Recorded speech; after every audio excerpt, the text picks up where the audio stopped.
నమస్తే రమగారు. నమస్తే జయ. రమగారు, కాశీ మజిలీలు కొంత గ్యాప్ ఇద్దాం అనుకున్నాం కదా. కొన్ని రోజులు పోయినాకంటే ఈలోపు ఎవరికైనా బుక్స్ దొరికితే కనుక చదువుకోండి అనే ఒక ఆలోచనలో అనుకున్నాము. మరి కొత్త సిరీస్ ఏదైనా స్టార్ట్ చేద్దాం రమగారు. ఎక్కువగా కాకుండా కొన్ని కథలు, కొంచెం తక్కువ కథలు ఉండేలాగా, తక్కువ భాగాలు ఉండేలాగా. సరే, అంటే మనకి మహాభారతంలో అంతర్గతంగా ఉన్నది అని చెప్పుకోవచ్చు ఓ కథ. నేను చెప్పబోయేది ఇది ఋగ్వేదంలో ఉందని చెప్తారు. ఋగ్వేదంలో ఊర్వశీ పురూరవ సంవాద సూక్తం అనే ఒక భాగం ఉంది. వాళ్ళిద్దరూ డిస్కషన్ పెట్టుకున్న ఒక సంవాద సూక్తం, దాని పేరు ఉందంటారు. అయితే కథ చాలా బాగుంటుంది, వెరీ ఇంట్రెస్టింగ్ లవ్ స్టోరీగానే చెప్పాలి. అయితే ఇది ఇంచుమించుగా మనకి నలదమయంతుల కథ లాంటి టర్న్స్ తీసుకుంటుంది.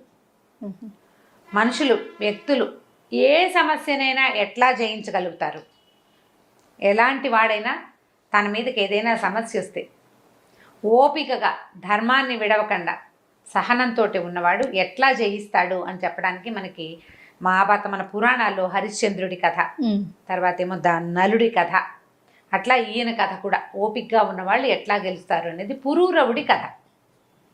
చాలా ఇంట్రెస్టింగ్గా ఉంటుంది. రకరకాల ఇవి వస్తాయన్నమాట, కొత్త కొత్త ఎలిమెంట్స్, విచిత్రంగా కూడా అనిపిస్తుంది కొంత. ఓకే.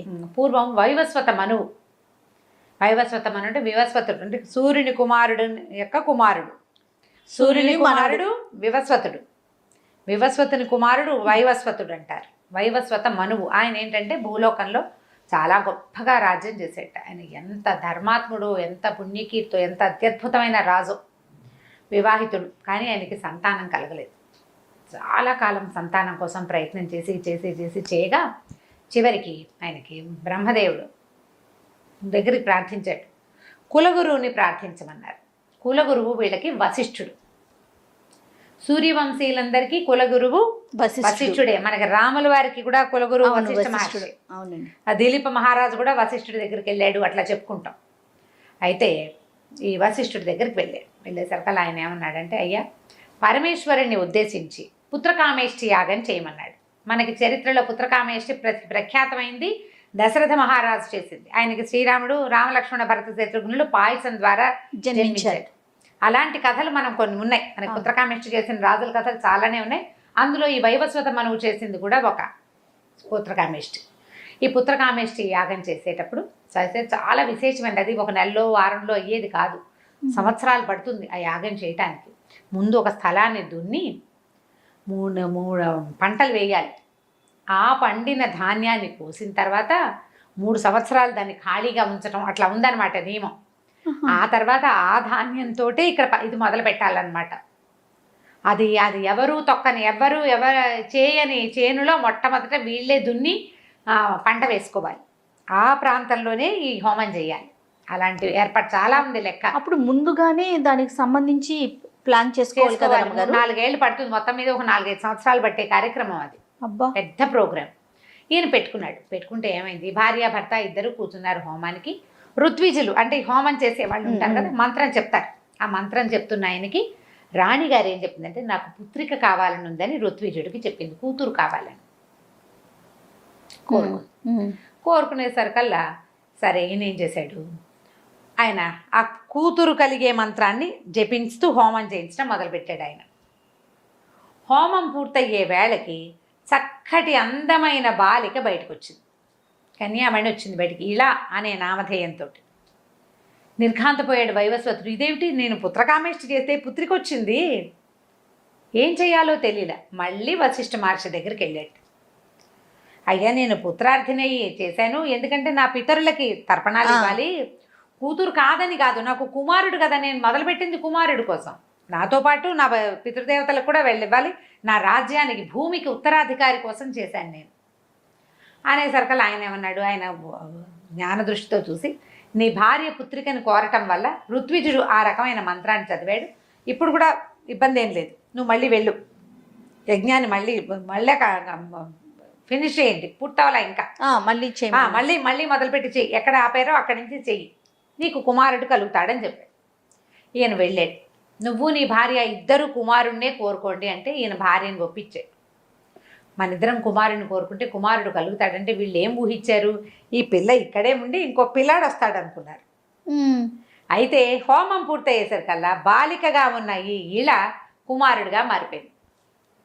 ఓహో. పిల్ల ఇలా అబ్బాయిగా మారింది. ఏముంది ఇంకా సరే, నృతద్యుమ్నుడు అని పేరు పెట్టిన, నృతద్యుమ్నుడు అతని పేరు. ఆ అబ్బాయిని పెంచుకున్నారు. అబ్బాయి చాలా విశేషంగా చక్కగా రాజ్యం చేస్తున్నాడు, చాలా యువరాజు అయ్యాడు, పెద్దవాడయ్యాడు. ఈయన కుమారుడు కలిగిన సంతోషంలో తర్వాత ఈ అబ్బాయికి పట్టాభిషేకం చేసేసి ఆయన భార్య భర్త ఇద్దరు కలిసి అడవుల్లోకి వెళ్ళిపోయారు. వానప్రస్థాశ్రమం అప్పట్లో ప్రఖ్యాతమైంది. అందరూ కుమారులకు రాజ్యం ఇవ్వడం, వానప్రస్థం స్వీకరించడమే. స్వీకరించి వెళ్ళిపోయారు. వెళ్ళిపోతే ఈ నృతద్యుమ్నుడికి పెళ్ళైంది. భార్య తను చాలా సంతోషంగా హాయిగా ఉండేవాడు. అయితే ఈయన మంచి గొప్ప రాజు, తండ్రి కంటే ఎక్కువ పేరు తెచ్చుకున్నాడు. ఈ పేరు తెచ్చుకున్న క్రమంలో ఏమైంది, ఒకనాడు ఆ చుట్టుపక్కల గ్రామాల్లో చాలా మృగయా వినోదం చాలా బాగుందని, అడవుల నిండా బోల్డన్ని జంతుజాలాలు ఉన్నాయని, అడవి చాలా సౌహాయమానంగా ఉందని రకరకాల వార్తలు వచ్చినాయి. సరే భార్యకి చెప్పి నేను వేటకెళ్ళొస్తానన్నాడు. సైన్యంతో కలిసి వేటకు బయలుదేరాడు. వేటకి వెళ్ళాడు. అసలు ఎంత బాగా వేటాడాడో, ఎన్ని సింహాలో, ఎన్ని పులులో, ఎన్ని ఎలుగుబంట్లో, ఎన్ని ఏనుగుల్ని పట్టాడో. మామూలుగా చేయలే యుద్ధం. ఆ వేట బ్రహ్మాండంగా జరిగింది. సాయంకాలం అయింది, చీకటి పడేసరికల్లా అక్కడ ఒక బ్రహ్మాండమైన అత్యద్భుతమైన తోట ఒకటి కనపడింది. ఈయన ఆ తోటలోకి ప్రవేశించాడు రిలాక్స్ అవ్వడం కోసం. లోపల నీళ్లున్నాయేమో చూద్దామని. లోపలికి వెళ్ళగానే ఈ సైన్యం అంతా చూస్తుండగా ఆయన స్త్రీగా మారిపోయాడు, అమ్మాయి అయిపోయాడు. మగవేషం వేసుకున్న ఆడ మనిషి నుంచుంది అక్కడ. ఆయనకి లోపలికి నడిచి వెళ్ళిపోయాడు. మిగిలిన వాళ్ళంతా నిర్ఘాంతపోయి చూస్తున్నారు. లోపలికి వెళ్ళిన తర్వాత ఆయన అక్కడ ఉన్న సరోవరంలో తన ప్రతిబింబం చూస్తున్నాడు. తను స్త్రీగా మారిపోయినట్టు ఆయనకి తెలిసిపోయింది. వెనక్కి వచ్చినా ఏ ప్రయోజనము లేకుండా పోయింది. సైన్యం అంతా చూసింది ఈయన ఇట్లా మారిపోవటం. ఓహో. అందరూ పరిగెత్తుకుంటూ పోయారు. ఇప్పుడు ఈ ఆడవేషంతో బయటికి ఏం వెళ్తాడు రాజు? స్త్రీ శరీరంతో సిగ్గుపడి లోపలే ఉండిపోయాడు ఆ తోటలోనే, అడవిలోనే. వీళ్ళంతా పరిగెత్తుకుంటూ వెళ్ళి రాణికి చెప్పారు, మహారాణి రాజుగారు ఒక తోటలోకి ప్రవేశించారు, చాలా అత్యద్భుతమైన వనంగా ఉంది, అందులో ప్రవేశించగానే స్త్రీగా ఆయనతో కొంతమంది వెళ్ళారు, వాళ్ళందరూ ఆడవాళ్ళు అయిపోయారు. ఓహో. లోపలతో కొద్దిగా అంగరక్షకులు వాళ్ళు వెళ్తారు కదా. రాజు స్త్రీగా మారిపోయాడు అనగానే ఆవిడ వలవలా ఏడ్చింది. ఇదేమిటి, ఇది ఎక్కడా లేని విడ్డూరం ఎలాగైపోయింది అని ఈవిడ ఏడ్చి వశిష్ఠ మహర్షి దగ్గరికి పరిగెత్తింది. అయ్యా ఏం చేయాలి, ఇట్లా అయిపోయింది, ఏం జరిగింది? ఆయన జ్ఞాన దృష్టితో చూసి ఏం చెప్పాడంటే, అది కుమారవనం. పార్వతీదేవి అక్కడ స్నానానికి వస్తుంది. ఆవిడకి ఒక మాట కోపం వచ్చి కుమారవనంలోకి ఏ మగవాడు ప్రవేశించినా వాడు స్త్రీగా మారిపోతాడని శపించింది. అంబికా శాపగ్రస్తమైనటువంటి వనం అది. ఆ కుమారవనంలోకి ఏ మగవాడు వెళ్ళినా వాడు ఆడదిగా మారిపోవాల్సిందే, వేరే దారి లేదు వాడికి, ఇంకా లేదు, తరుణోపాయం లేదు వాడి జీవితానికి, ఇంకంతే సంగతులు. కానీ వశిష్ఠుడు ఏం చెప్పాడంటే, నీ భర్తకి మాత్రం తరుణోపాయం ఉంది, తారణోపాయం ఉంది, దీని నుంచి తప్పించుకోగలడు, సమయం పడుతుంది. నువ్వేం చేస్తావంటే వెళ్ళిపో రాజ్యానికి, ఉన్న మంత్రులతోటి రాజ్యాన్ని కాపాడుకో, నిత్యము దానము, తర్వాత ఏమో పూజాధికాలు చేయి, భర్త మీదే దృష్టి పెట్టుకుని ఉండునమ్మా, కొంతకాలంలో అనతి కాలంలోనే నీ భర్త నీ దగ్గరకు వస్తాడు, మామూలు సాధారణ పురుష రూపంతో అని చెప్పాడు. ఈ లోపల వనంలో మారిపోయిన నృతద్యుమ్నుడు ఎవరిగా మారాడు? ఇళగా మారాడు. అతను పుట్టింది ఎలాగా? ఇళాదేవిగా పుట్టాడు. ఆ ఇళ అనే పేరుతోటి స్త్రీగా ఉండిపోయాడు. అక్కడక్కడే తిరిగేవాడు. ఈ తిరిగిన తర్వాత ఏముంది, అక్కడ ఒంటరిగా తిరగగా ఈ అంబికావనం నుంచి చుట్టుపక్కల అడవుల్లో తిరుగుతుంటే బుధుని యొక్క ఆశ్రమం ఉంది. బుధుడు ఎవరు? చంద్రుని యొక్క కుమారుడు, తారాచంద్రుల కుమారుడు బుధుడు. అతను తపస్సంపన్నుడుగా ఉన్నాడు, ఉండి తపస్సు చేసుకుంటున్నాడు. ఆ ఆశ్రమంలోకి ప్రవేశించింది ఇలా ప్రవేశించి పరమాద్భుత సౌందర్యవతి ఈవిడ. యజ్ఞంలోంచి పుట్టింది కదా, యజ్ఞంలోంచి పుట్టింది, పైగా సూర్యుని యొక్క వంశంలో పుట్టిన ఆవిడ. ఈ పరమాద్భుత సౌందర్యవతికి లోబడిపోయాడు బుధుడు. మగవాడైనా ఆ స్త్రీ రూపంలోకి మారిపోయిన ఈ నృతద్యుమ్నుడు ఇలా కన్యా స్వరూపంతో బుధునితో కలిసి గాంధర్వ వివాహం చేసుకుని అక్కడ స్థిరపడిపోయాడు. కొంతకాలానికి ఆవిడకు ఒక కుమారుడు కలిగాడు. ఈ కలిగిన కుమారుడు పేరు పురూరవుడు. ఈ పురూరవుడు ఏమంటే, పిల్లవాడు కొంచెం పెద్ద అయ్యాక బుధుడు, నేను ఇంకా తపస్సు చేసుకుంటాను, సంసార సౌఖ్యాలు అనుభవించాను, తపస్సుకి నేను వెళ్ళిపోవాల్సిన సమయం ఆసన్నమైందని ఆయన దారిని ఆయన భార్యని కుమారుని వదిలిపెట్టి వెళ్ళిపోయాడు. ఈ ఇళ కుమారుని వెంట పెట్టుకుని తన వశిష్ఠ మహర్షి దగ్గరికి వెళ్ళి ఇంకా ఈ జీవితం మీద నాకు ఇంకా ఆసక్తి లేదు, బుధుడు వెళ్ళిపోయాడు, ఈ పిల్లవాడు నాతో ఉన్నాడు, మరి నేను మరి పురుష రూపంలోకి మారేందుకు ఏదైనా ఉపాయం చెప్పమని అడిగితే ఈసారి వశిష్ఠ మహర్షి ఏం చేశారంటే, పురూరవుడు భావి చక్రవర్తి అవుతాడు, అతనికి కనపడుతున్నాయి ఆ లక్షణాలు, ఇతనికి ఇప్పుడు ఈ స్త్రీ రూపంలో ఉన్న ఆవిడ తీసుకెళ్తే అక్కడికి వెళ్ళి ఆవిడేం చేస్తుంది అప్పుడు పరమేశ్వరుని ప్రార్థిస్తే పరమేశ్వరుడు ప్రత్యక్షమై ఏమిటి నీ సంగతి అంటే అప్పుడు చూపించాడు అనమాట. ఈ అమ్మాయి ఇట్లా ఈయన వాళ్ళ తండ్రి పుత్రకామేష్టి చేస్తే స్త్రీగా జన్మించిన తర్వాత పురుషుడిగా మారింది, అతను రాజ్యం చేసుకుంటున్నాడు, భూలోక చక్రవర్తిగా ఉన్నాడు, మరి ఇలా అయ్యింది, ఈ అంబికా శాపాన్ని మరలించమని అడిగితే ఆయన ఏమన్నాడంటే, చాలా మంచిదే, కానీ అంబికా శాపాన్ని మరలించడం మన వల్ల అయ్యే పని కాదు, అది మరలించలేము, కాకపోతే ఒక అవకాశం ఇస్తాను, ఇతను పురుషుడిగా మారుతాడు, 3 నెలలకు ఒకసారి 3 రోజులు మాత్రం స్త్రీగా ఉంటాడు, అంతే సడలించగలను, పూర్తిగా సడలించడం మన వల్ల కాదు, అంబిక శాపాన్ని మరలించడం మన వల్ల అయ్యే పని కాదు, అమ్మవారు తెప్పించింది ఓహో అని చెప్పాడు పరమేశ్వరుడు. ఈయన సంతోషించాడు, వశిష్ఠుడు సరేనన్నాడు. ఈ మన నృతద్యుమ్నుడు కూడా ఈళ్ళ కూడా ఏమందంటే, అది మంచిదే, పోనీక అదైనా నయమే కదా, అదైనా నయమే, నేను కనీసం రాజ్యానికి వెళ్ళి నా భార్యను చూసుకోగలుగుతాను, రాజ్యాన్ని కాపాడుకోగలుగుతాను, పిల్లాడు పెరగాలి, ఇంకా చిన్న పిల్లాడు, వీడు పెద్ద అయ్యాక వీడికి రాజ్యం అప్పచెప్తా, తర్వాత సంగతి తర్వాత చూసుకుందాం, కానీ మీ వల్ల పరమేశ్వరునే కదా సాక్షాత్కారం కలిగింది, ఈ ఇలా స్వరూపంలో ఉండటం వల్ల ఇది నాకు మేలే చేసింది, నా పిల్లాడికి కూడా మేలే చేస్తుంది అని చెప్పి నమస్కారం చేసి నృతద్యుమ్నుడిగా మారిపోయి కుమారుడైన పురూరవుడిని తీసుకుని తన నగరానికి వెళ్ళిపోయాడు. భార్య సంతోషించింది, ప్రజలంతా సంతోషించారు. ఈ రహస్యంగానే వాళ్ళ మధ్య ఉండిపోయింది. తర్వాత ఆయనకు 4 కుమారులు కలిగారు. ఈ పురూరవుడు పెద్ద కుమారుడుగానే చెలామణి అయ్యాడు, జ్యేష్ఠుడిదే కదా రాజు యొక్క కుమారుడు. పురూరవుడు రాజు అయ్యాడు. పురూరవుడు రాజు అవటం, చిన్న రాజు అవటం మామూలు ఏదో సుమారుగా అవటం కాదు, బ్రహ్మాండమైన చక్రవర్తి అయ్యాడు, చాలా అత్యద్భుతమైన గుణాలు కలిగినవాడు. ముందు పుట్టకే అతను ఈ బుధుని ఆశ్రమంలో ఇక్కడ పుట్టడం వల్ల అతను ముందు నుంచి తపశ్చర్య మీద చాలా ఆసక్తి ఉంది, తపస్సు చేసుకోవటం మీద. చక్రవర్తిగా ఉన్నప్పటికీ చాలా ధర్మపరుడుగాను, తపస్సంపన్నుడుగాను, దైవభక్తి పరాయణుడుగాను ఉన్నాడు. అయితే ఆ కాలంలో ఏమైందట, స్వర్గంలో ఒక కథ జరిగింది. ఏమంట అది, ఒకసారి స్వర్గంలో చాలా పెద్ద సభ జరిగినప్పుడు రంభ, ఊరసి, మేనకా, తిలోత్తమ వీళ్ళంతా నాట్యాలు చేస్తూ ఉన్నారు. అక్కడికి అగస్త్య మహర్షి వచ్చేసరికల్లా అందరూ ఆయనకు దండం పెట్టారు. ఊర్వశి పెద్దగా దండం పెట్టుకోలేదు, ఆయన్ని పెద్ద పాటించలేం. ఎందుకంటే ఊర్వశి ఎవరి నుంచి పుట్టింది, నారాయణుని తొడ నుంచి పుట్టింది. ఆవిడ వీళ్ళలాగా మామూలుగా పుట్ల, పాలకడల్లో నుంచి రాలేదు ఆవిడ. రంభాది అప్సరోగణం అంతా పాలకడల్లో నుంచి వచ్చింది, లక్ష్మీదేవి వెనకాల వచ్చారు అప్సరసలు. కానీ ఊర్వశి మాత్రం వాళ్ళ అప్సరసలని జయించడానికి నారాయణుడి తొడ నుంచి, ఆయన తొడ మీద కొట్టుకున్నాడు, ఊరువులో నుంచి జన్మించింది.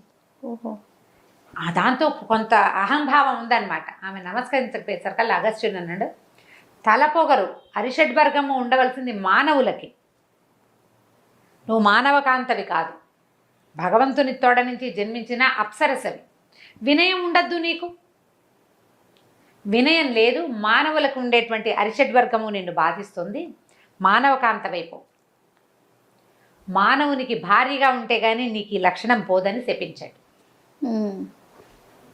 శపించేసరికల్లా మరి ఋషి శాపం ఎలా అంటే, విష్ణుమూర్తి చక్రాన్ని తప్పించుకోవచ్చు, శివుడు త్రిశూలం నుంచి తప్పించుకోవచ్చు, ఋషి శాపం నుంచి దేవతలు కూడా తప్పించుకోలేరు. విష్ణువు శివుడే తప్పించుకోలేకపోయారు కదా, ఇంకా వీళ్ళేముంది, ఈవిడ ఇంకేం చేస్తుంది, భూలోకానికి ప్రయాణమైంది. ఎవరో ఒకళ్ళ మనిషితో గడపాలి ఆవిడ శాపం ప్రకారం.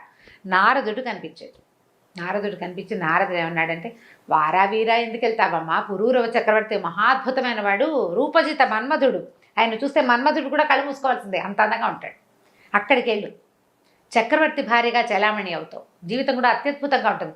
మామూలు మానవుడు రకరకాల భావోద్వేగాలున్న మానవులు కాకుండా ఇట్లా అత్యద్భుతమైన వ్యక్తిత్వం కలిగిన వాడు, చాలా గొప్ప ప్రతిభావంతుడు, పైగా విపరీతమైన జన్మ ఉన్నవాడు, సాధారణంగా మనుషులందరిలాగా పుట్టినవాడు కాదు, అపురూపమైన జన్మ, అతని దగ్గరికి వెళ్ళమని చెప్పాడు.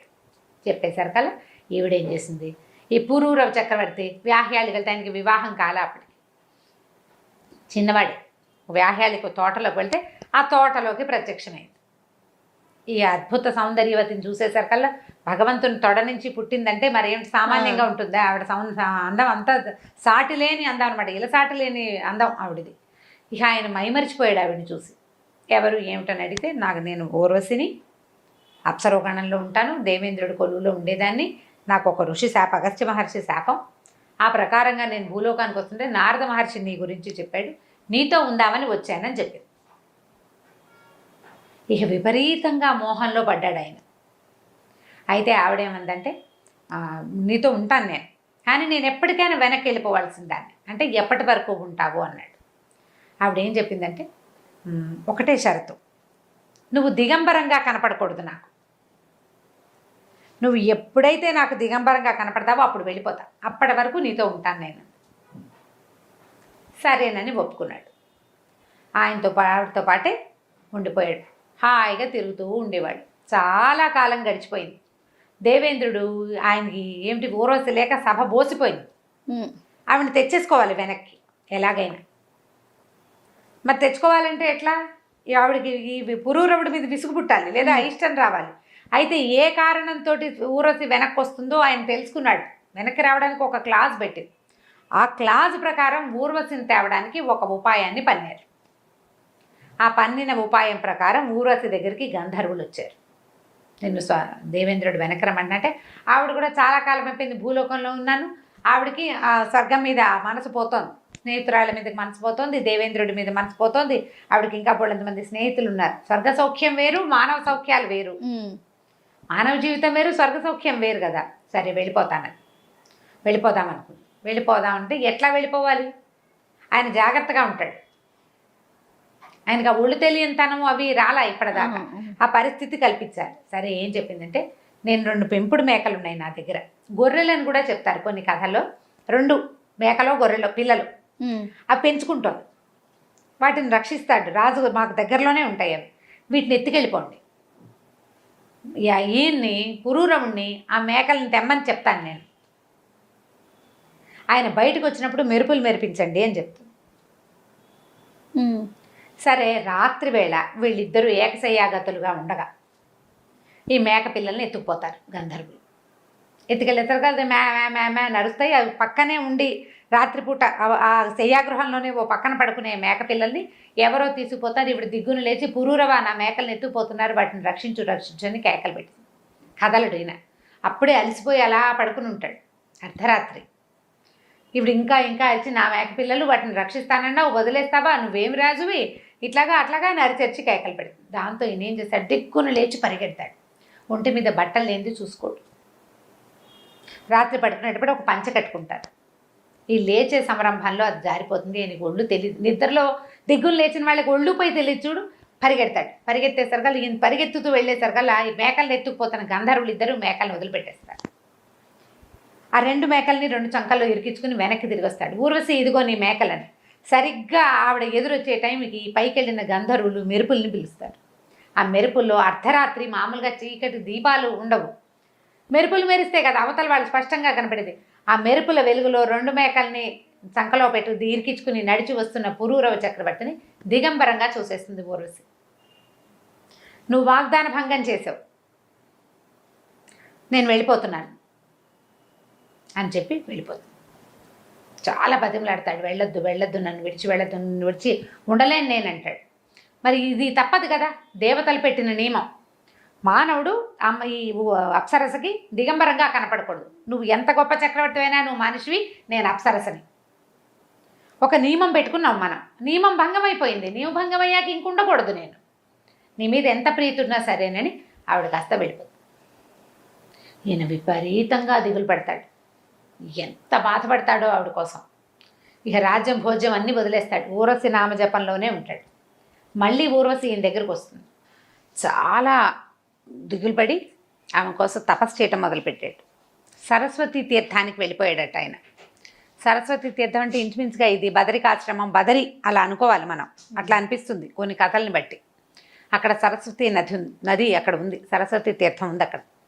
ఆయన అట్లా ఉండి ఆమె తలపుల్లోనే ఉండగా ప్రజలంతా సగంలో అందరూ చెప్పుకునేవాళ్ళ ఊరస్ కోసం ఆయన ఎవరో తపస్సు చేస్తున్నాడు. దేవతల కోసం తపస్సు చేస్తారు, ఊరస్ కోసం తపస్సు చేయటం ఏమిటి? సరే, సంవత్సరం గడిచింది, ఆయన ఉండలేకపోతున్నాడు, ఆవిడ లేకుండా చాలా బాధపడుతున్నాడు. ఆవిడ తిరిగి వచ్చేసి ఊరస్ మళ్ళీ వచ్చింది, దేవేంద్రుడి అనుమతితోటి ఆవిడ గమనించి వచ్చింది. వచ్చి సరే ఇంకేం చెప్పిందంటే, ఆయనతో పాటు ఉంటాను కొంతకాలమే, నేను నీతో ఉండగలనని అలా కలిసి ఉన్నది కొంతకాలం. 4 కుమారులు పుట్టారు ఆవిడికి. మానవుని వల్ల 4 కుమారులను కన్నది. 4 కుమారులని ఆయనకు అప్పచెప్పి, నేను ఇక్కడ ఉండదగిన దాన్ని కాను, మత్స్యలోకంలో అప్సరసలు ఉండలేరు, కొంతకాలమేనని వెళ్ళిపోయింది. అయితే ఆవిడ వెళ్ళిపోతుంటే ఆయన దిగులు పడ్డాడు, వద్దు వెళ్ళబాక, కొంత ఆయన మనసు తీరేదాకా ఉందాం, ఆయన మనసు తీరే మనసుగా లేదు. ఆవిడ వెళ్ళిపోతూ ఏమందంటే, నువ్వు నన్ను చూడాలంటే, నువ్వు నన్ను మళ్ళీ కలుసుకోవాలంటే రూపవత గంధర్వులు అనే వాళ్ళని, రూపవతులు గంధర్వులని, రూపవతి గంధర్వులు అనేది ఒక జాతి కాబోలు, వాళ్ళని ప్రార్థించు, వాళ్ళని జపించు, వాళ్ళతో ఒక మంత్రం చెప్పింది, వాళ్ళు నీకు ప్రత్యక్షం అవుతారు, వాళ్ళు నన్ను నీ దగ్గరికి తీసుకొస్తారు, వాళ్ళ వల్ల నన్ను సాధించగలుగుతావు నువ్వని చెప్పి వెళ్ళిపోయింది. ఈ కుమారులు 4 ఉంచుకున్నాడు ఈయన. అయితే కొంతకాలానికి మళ్ళీ ఊళ్ళో ఉండలే, ప్రతిష్టానపురం ఈయన రాజ్యం, ఆయన దేశం అది, ప్రతిష్టానపురంలో ఉండేవాడు. మళ్ళీ వచ్చేసాడు, వచ్చి సరస్వతి తీర్థం దగ్గర మళ్ళీ తపస్సు చేస్తే రూపవతి గంధర్వులు వచ్చారు, కానీ ఊర్వశి రాల. వాళ్ళ వెనకాల ఆవిడ కూడా వస్తుంది అనుకున్నాడు. రాకుండా వాళ్ళు ఏం చేశారంటే, ఒక అగ్నిని రగిల్చి ఇచ్చారు, పవిత్ర అగ్నిని. ఈ అగ్ని ద్వారా నీ మనసు తీరుతుందని చెప్పారు. ఆ అగ్నిని ధ్యానించినా కూడా ఈయన పని అవ్వాలి, ఈయనకు ఊర్వశి రాల, ఆయనకు విసుగు పుట్టింది. ఇంకా ఈ అగ్నిని ఒక పవిత్రమైన ప్రదేశంలో నిక్షేపించి వెనక్కి వెళ్ళిపోయాడు. ఇంకా ఆవిడ ఊర్వశి లేకుండా ఉండటం, ఆ కుమారులను చూసుకుంటూ రాజ్యం చూసుకుంటూ ఉన్నాడు, అలవాటు పడ్డాడు. క్రమంగా ఏమైందంటే, ఆ కాలంలో అంటే ఈయనకు ఈ వ్యవహారాన్ని జరుగుతుండగానే ఇంకొక వ్యవహారం జరిగింది. విశాల నగరం అని ఒక రాజ్యం. ఈ విశాల నగరానికి సోమదత్తుడు అని ఒక ప్రభు ఉండేవాడు. ఆయనకి చాలా కాలం సంతానం కలగల.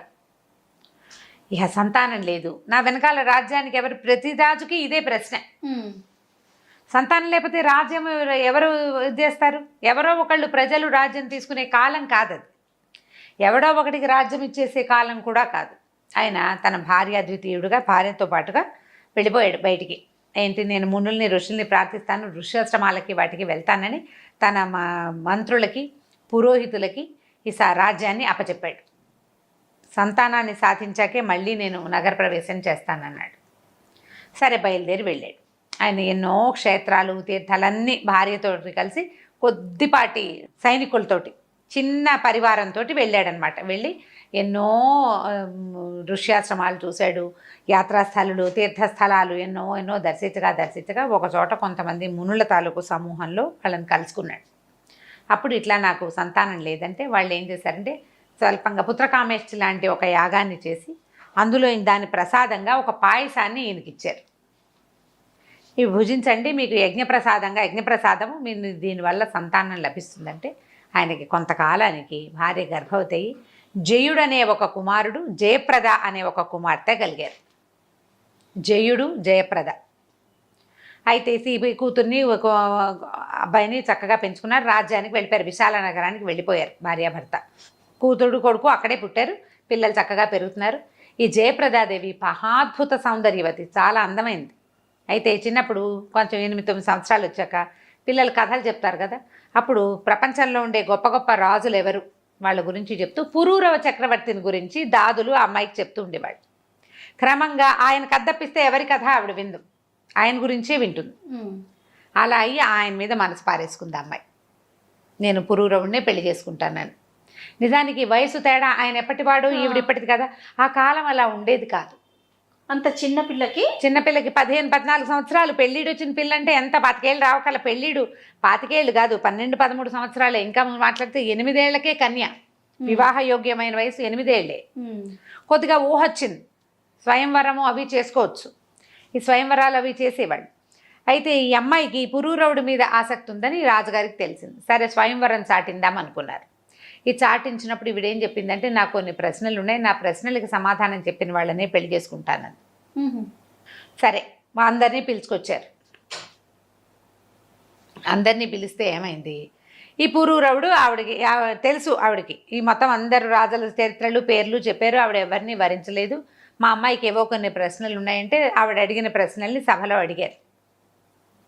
ప్రపంచంలో అత్యుత్తమమైనది ఏది, అత్యంత శక్తివంతమైన విషయం ఏది అని అడిగితే ఎవ్వరూ చెప్పాల. ప్రతి వాళ్ళు ఆలోచిస్తున్నారు ఏది శక్తివంతం, భగవంతుడే కాసే అత్యంత శక్తివంతుడైన విషయం అని పురూరవుడు చెప్పాడు. దైవాన్ని మించిన శక్తి ఏదీ లేదు. ఆవిడకి ఆ సమాధానం నచ్చింది, ఆయన పెళ్లి చేసేసుకుంది. పురూరవుడినే ఆవిడ పెళ్లి చేసుకోవాలని నిశ్చయించుకుని ఉంది. ఆయన ఆ సమాధానం కూడా ఆవిడకి కావాల్సిన సమాధానం చెప్పాడు. దైవశక్తిని మించింది ఏదీ లేదు. సరే పెళ్లి చేసుకుని చాలా కాలం ఇక్కడ ఉండిపోయారు విశాల నగరంలో. కొంతకాలం గడిచాక ఆయన ఏమన్నాడు భార్యతోటి, మా ప్రతిష్టానపురం వెళ్ళాలి, నాకు రాజకార్యాలు అవి ఉన్నాయంటే నేను కూడా వచ్చేస్తానండి. రాజకుమార్తెని తీసుకుని ప్రతిష్టానపురానికి వెళ్ళిపోయాడు. భార్యతో చాలా హాయిగా ఎంతో సంతోషంగా ఉండేవాడు. హాయిగా ఉన్నాడు. ఊర్వశిని పెద్దగా తలుచుకోవట్లే. ఆవిడ మనసులో ఉంది లోపల, కానీ ఆవిడని అవైల్ చేయడం తన వల్ల కాదు. తనేమో మానవుడు, ఆవిడేమో అప్సరస కదా. ఆవిడని ఎట్లా అవైల్ చేస్తాడు? కొంతకాలం ఆమెతో గడిపేందుకు భగవంతుడు ఇచ్చిన అవకాశం, తనకు ఆ పూర్వకర్మానుభవం ఇచ్చిన అవకాశం వల్ల, ఊర్వశికి లభించిన శాపం వల్ల అది కుదిరింది. సరే ఇలా నడుస్తూ ఉంది. కొంతకాలం నడిచేసరికల్లా ఏమైంది, శనైశ్వరుడు అంటే శని, మనం శని గ్రహం అని చెప్తాం, ఆయన ఈయన యొక్క సత్యసంధతని, ధర్మజ్ఞతని, ఈయన తలకు నీతి కుశలతని పరీక్షించాలని భావించాడు. శని వీళ్ళ రాజ్య ప్రవేశం చేశాడు. ఒకనాడు ఒక బ్రాహ్మణ వేషధారిగా శని ఈయన నగరానికి వచ్చి ఈయనతోటి మాట్లాడితే ఆయన అడిగాడు, అయ్యా మిమ్మల్ని చూస్తే చాలా పరమాద్భుతంగా ఉంది, మీ రూపం చాలా అద్భుతంగా కనిపిస్తుంది, మీరు ఎవరు ఏమిటి అడిగేసరికల్లా ఆయన ఓపెన్గా చెప్పాడు, నేను సూర్యుని కుమారుణ్ణి, యముని యొక్క సహోదరుణ్ణి, ప్రపంచాన్ని గడగడలాడించగలిగిన వాడిని, ఎవరైనా నాకు లొంగవలసిందే, ఎవ్వరి మీదైనా నేను స్వారీ చేయగలను,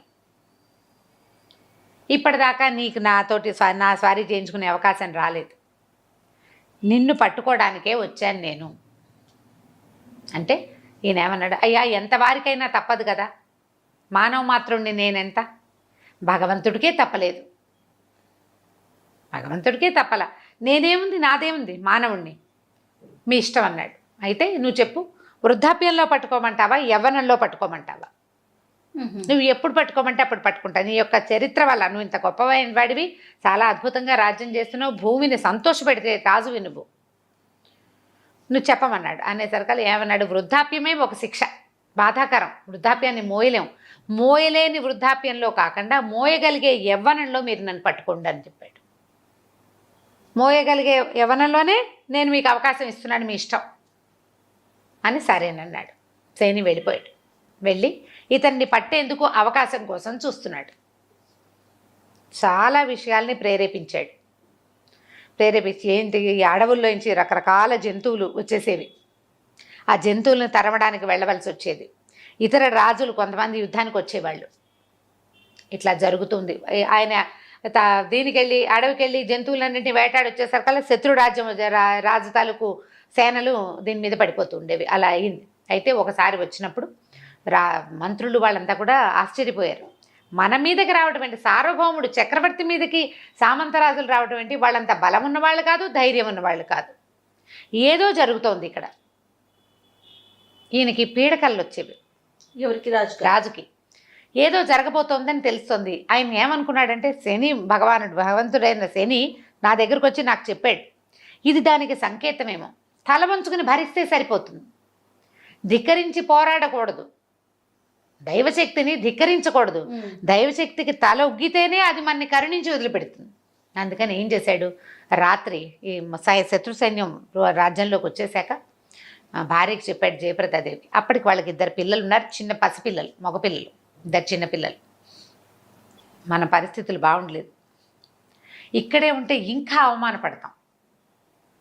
అవమానపడకుండా నువ్వు నేను సెపరేట్ అవ్వకుండా మనం పిల్లల్ని తీసుకుని వెళ్ళిపోదామా అని అడిగితే ఆవిడ, నువ్వు ఎక్కడికి వెళ్తే అక్కడికి వస్తాను, నువ్వు ఎక్కడ ఉంచితే అక్కడ ఉంటా, నీతో ఉండటమే నాకు కావాలని.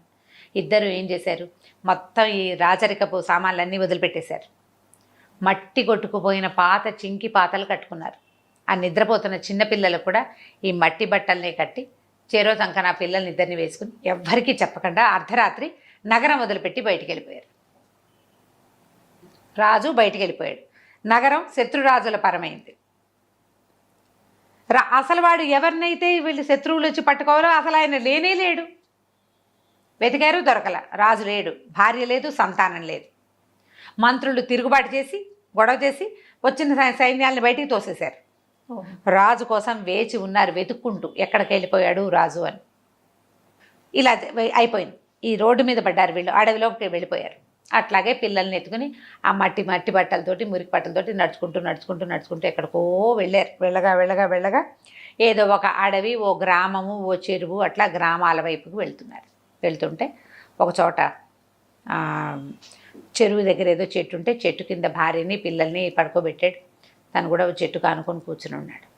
ఆ దారిని పోతున్న వాళ్ళు, ఈయన ఎట్లాంటి వాడంటే మట్టి బట్టలు మురికి బట్టలు కట్టుకున్నాడు. పొడుగాటివాడు, సమున్నతమైన ఆకారం కలిగినవాడు. ఏళ్ల తరబడి కిరీటము భుజకీర్తులు ధరించి ఉన్నవాడు. ఆ కిరీటం ధరిస్తే ఇక్కడ కొంత గుర్తుపడుతుంది. అది ఎంత శోభగా కనిపిస్తుందంటే కిరీటం లేకపోయినా ఉన్నట్టుగా కనపడుతుంది. భుజకీర్తులు భుజాల మీద ధరించేవి ఒక గుర్తులు అనమాట. ధనుర్బాణాలు ధరించటం ప్రత్యేకంగా ఈ వ్యక్తి ఈ పని చేస్తాడు అనేది కనపడేలాంటి పద్ధతి అయింది. పైగా ఈయన పుట్టుకతోటే సామ్రాట్ అయ్యే లక్షణాలతోటి పుట్టాడు. వీళ్ళ సాముద్రిక లక్షణాల ప్రకారము పొడుగు, ఆజానుబాహువులుగా ఉండటము, సూదంటు రాళ్లలాగా ఉండే చూపు, ఆ కంటితో చూస్తే వాళ్ళకేసే చూడాలనిపిస్తుంది అన్నమాట. మనకు ఒక ప్రత్యేకమైన ముఖవర్చస్సు అయింది. ఈయన మురికి బట్టలు కట్టుకున్న చూడు, రత్నాన్ని మసిపాతలో దాచిపెడితే మాత్రం లోపల నుంచి సూర్యకాంతి పడగానే వెలుగుతూ ఉంటుంది. అది ఈ వెలుగ్గా ఉన్న ఈ భార్యాభర్తల ముఖాలు చూసేసరికల్లా ఆవిడేమో యజ్ఞం వల్ల పుట్టింది. భార్య ఒట్టి రాజకుమార్తె కావడదు, ఆవిడ ఒక యజ్ఞప్రసాదం వల్ల జన్మించిన స్త్రీ, ఆవిడ పద్మిని జాతి స్త్రీ. ఈయనేమో సార్వభౌమ లక్షణాలు ఉన్నవాడు.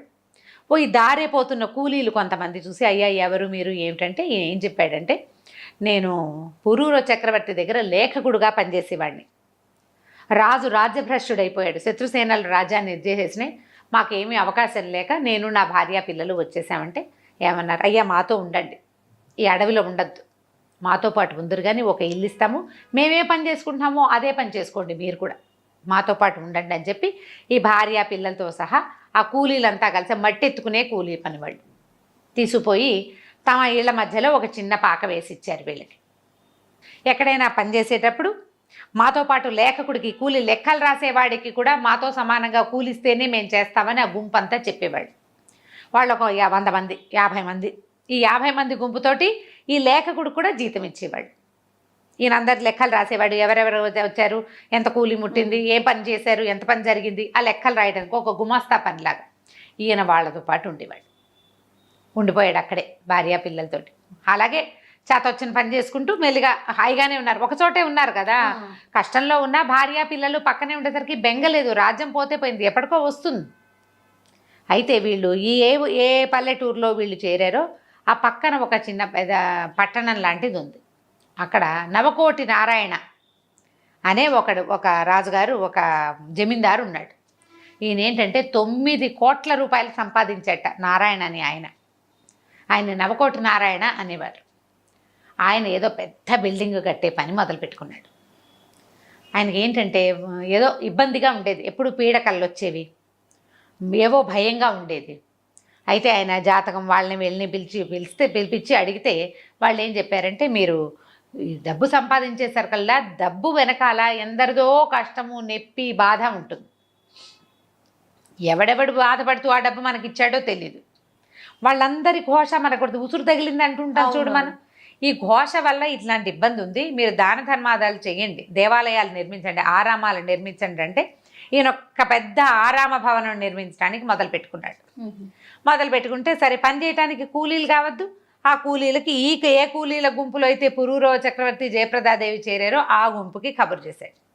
వాళ్ళు ఏమన్నారంటే, మేము ఇంతమంది ఉన్నాం, సమూహం మేమంతా వస్తాం, పెద్ద గుంపు వాళ్ళది, మాతో పాటు ఒక లేఖకుడు ఒక ఆయన ఉన్నాడు, మాకిచ్చిన కూలీయే లేఖకుడు కూడా ఇవ్వాలి, మరి అట్లా ఇస్తామంటే వస్తామని అనేసరికి సరే ఒప్పుకున్నాడు. అంతా పోయారు అక్కడ పనికి. వీళ్ళంతా పనిచేస్తే సాయంకాలం ఏ రోజు కూలీ ఆ రోజు తెచ్చుకునేవాడు. అయితే ఇప్పుడు ఈయన అడవిలో ఎక్కడ నుంచి రాజ్యం నుంచి బయటపడ్డాడు. అడవిలో భార్య పిల్లలు హాయిగా పొద్దున్న రోజు పొద్దుటిపూట అంత ముద్ద అన్నం వండుకుంటున్నారు, తింటున్నారు, మొగుడు పెళ్ళం పక్కపక్కనే ఉన్నారు, పిల్లలు ఆడించుకుంటున్నారు, హాయిగా ఉన్నట్టే కదా. శనీశ్వరుడికి నచ్చలేదు ఇది, వీళ్ళు కొత్త ఇబ్బంది. హాయిగానే ఉన్నారు, వీళ్ళు సుఖంగానే ఉన్నారు, కొత్త ఇబ్బంది, వీళ్ళు తట్టుకోలేని ఇబ్బంది కలిగించాలి. రాజ్యం పోగొట్టడం అనేది ఒక తట్టుకోలేని ఇబ్బంది. రెండో తట్టుకోలేని ఇబ్బంది ఏమిటి, వీడికి పెళ్ళాం నుంచి సెపరేషన్ కావాలి ఈ రాజుకి. ఇది ఆలోచించాడు. ఆలోచించి ఆ నవకోటి నారాయణ బుద్ధిలోకి ప్రవేశిస్తే ఓ రోజు ఆ జరుగుతున్న ఆరామాన్ని పక్కన ఒక కట్టడం ఈయన కూడా కట్టించుకుని అక్కడే ఉన్నాడు. పైన నుంచి చూస్తుంటే కింద పనులు చేస్తున్న ఆడవాళ్ళు కనబడితే వాళ్ళల్లో మసిబొగ్గుల్లో వజ్రంలాగా మెరిసిపోతుంది జయప్రదాదేవి. ఎవర్రా ఏమిట్రా కనుక్కున్నాడు. ఈ లేఖకుడు లేఖ రాసేటువంటి ఆయన యొక్క భార్య అని, ఈ ఎలాగైనా ఈవిని పట్టుకోవాలి. ఆమెని అవైల్ చేయటం కోసం ప్రయత్నం చేయటం మొదలుపెట్టాడు. ఎట్లా, మామూలుగా ఆడవాళ్ళు ఎవరు పనిలోకి రారు, వాళ్ళు ఇళ్ళ దగ్గర ఉంటారు, గుడిసెలు వేసుకుని ఉన్నారు పక్కన, అంతా వచ్చేసారు ఇక్కడికి, చిన్న చిన్న పాకల్లాగా నిర్మిస్తే ఆ పాకల్లో ఉంటున్నారు. మగవాళ్ళు పనిలోకి వస్తారు, సాయంకాలం అయితే డబ్బులు పుచ్చుకుని వెళ్ళిపోతారు, ఆడవాళ్ళంతా దూరంగా ఉంటారు. ఈయన పైన నుంచున్నాడు కాబట్టి కింద కనపడింది. ఇప్పుడు వీళ్ళని తేవాలంటే ఏం చేశాడు, ఇవాళ నుంచి మీ కూలీలు మీ ఆవిళ్ళు వచ్చి తీసుకోవాలి, మగవాళ్ళకి కూలీ ఇవ్వకూడదని నియమం పెట్టుకున్నామన్నారు.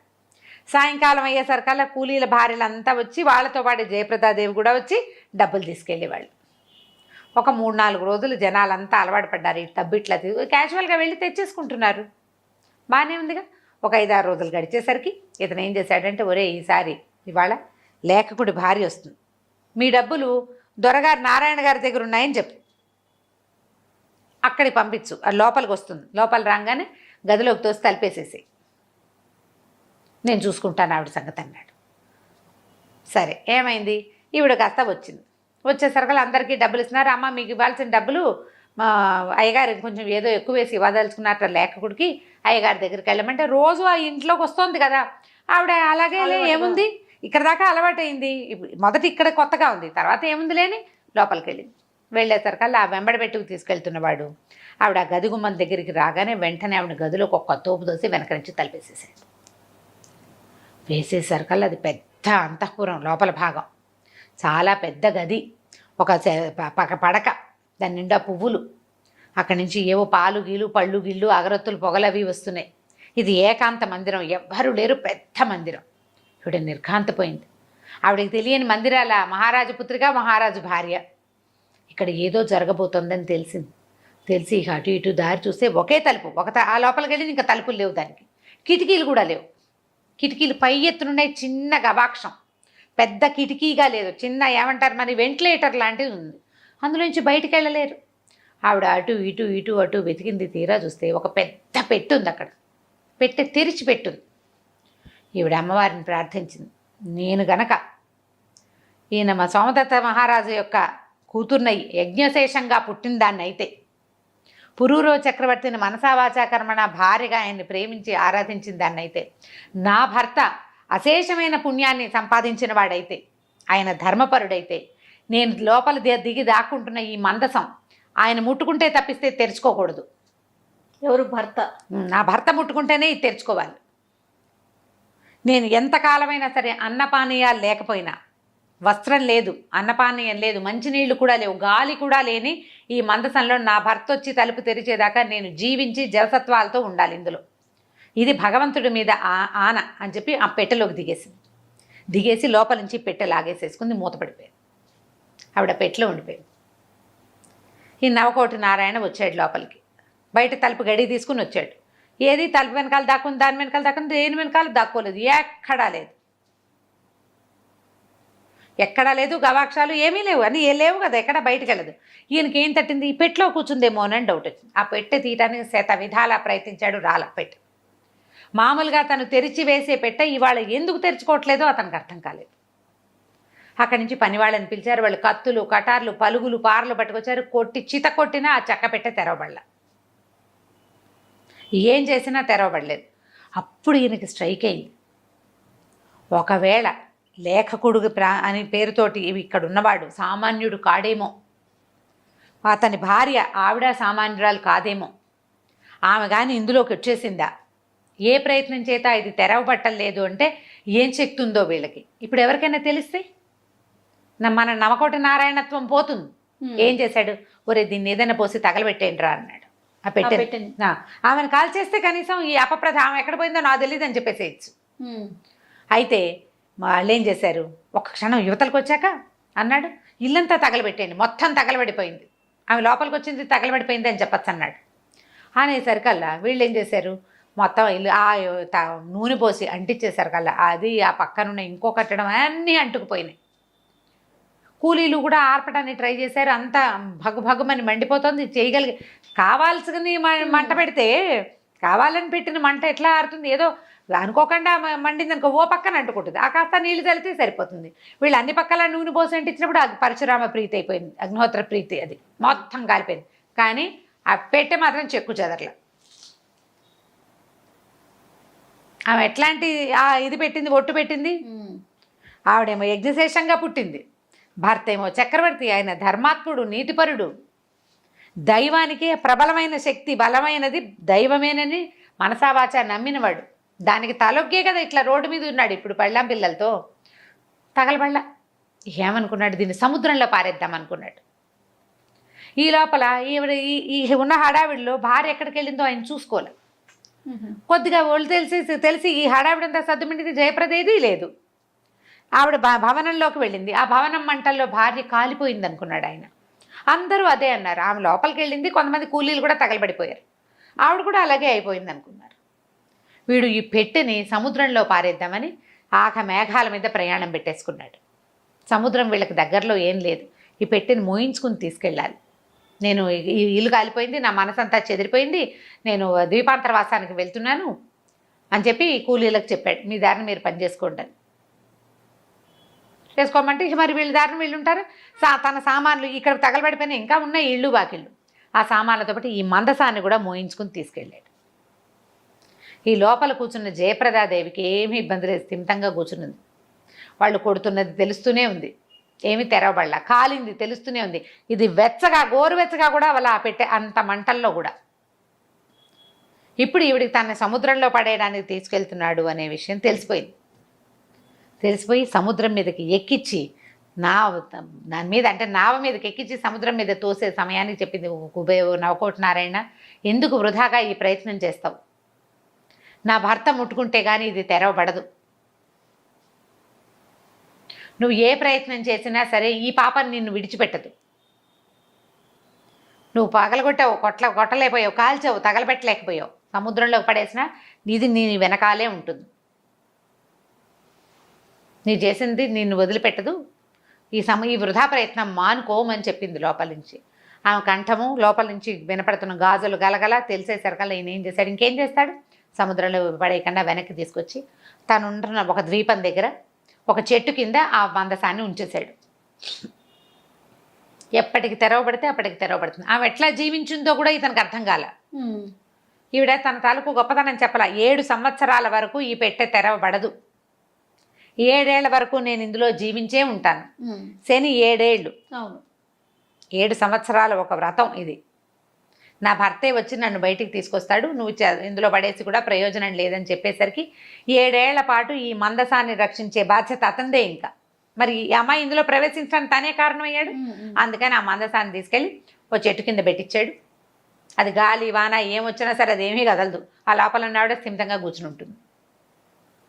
సరే అక్కడే ఒక భవంతి నిర్మించుకుని దానికి దగ్గరలోనే అక్కడ ఉండిపోయాడు, ఆ పెట్టెని కాపాడుకుంటూ.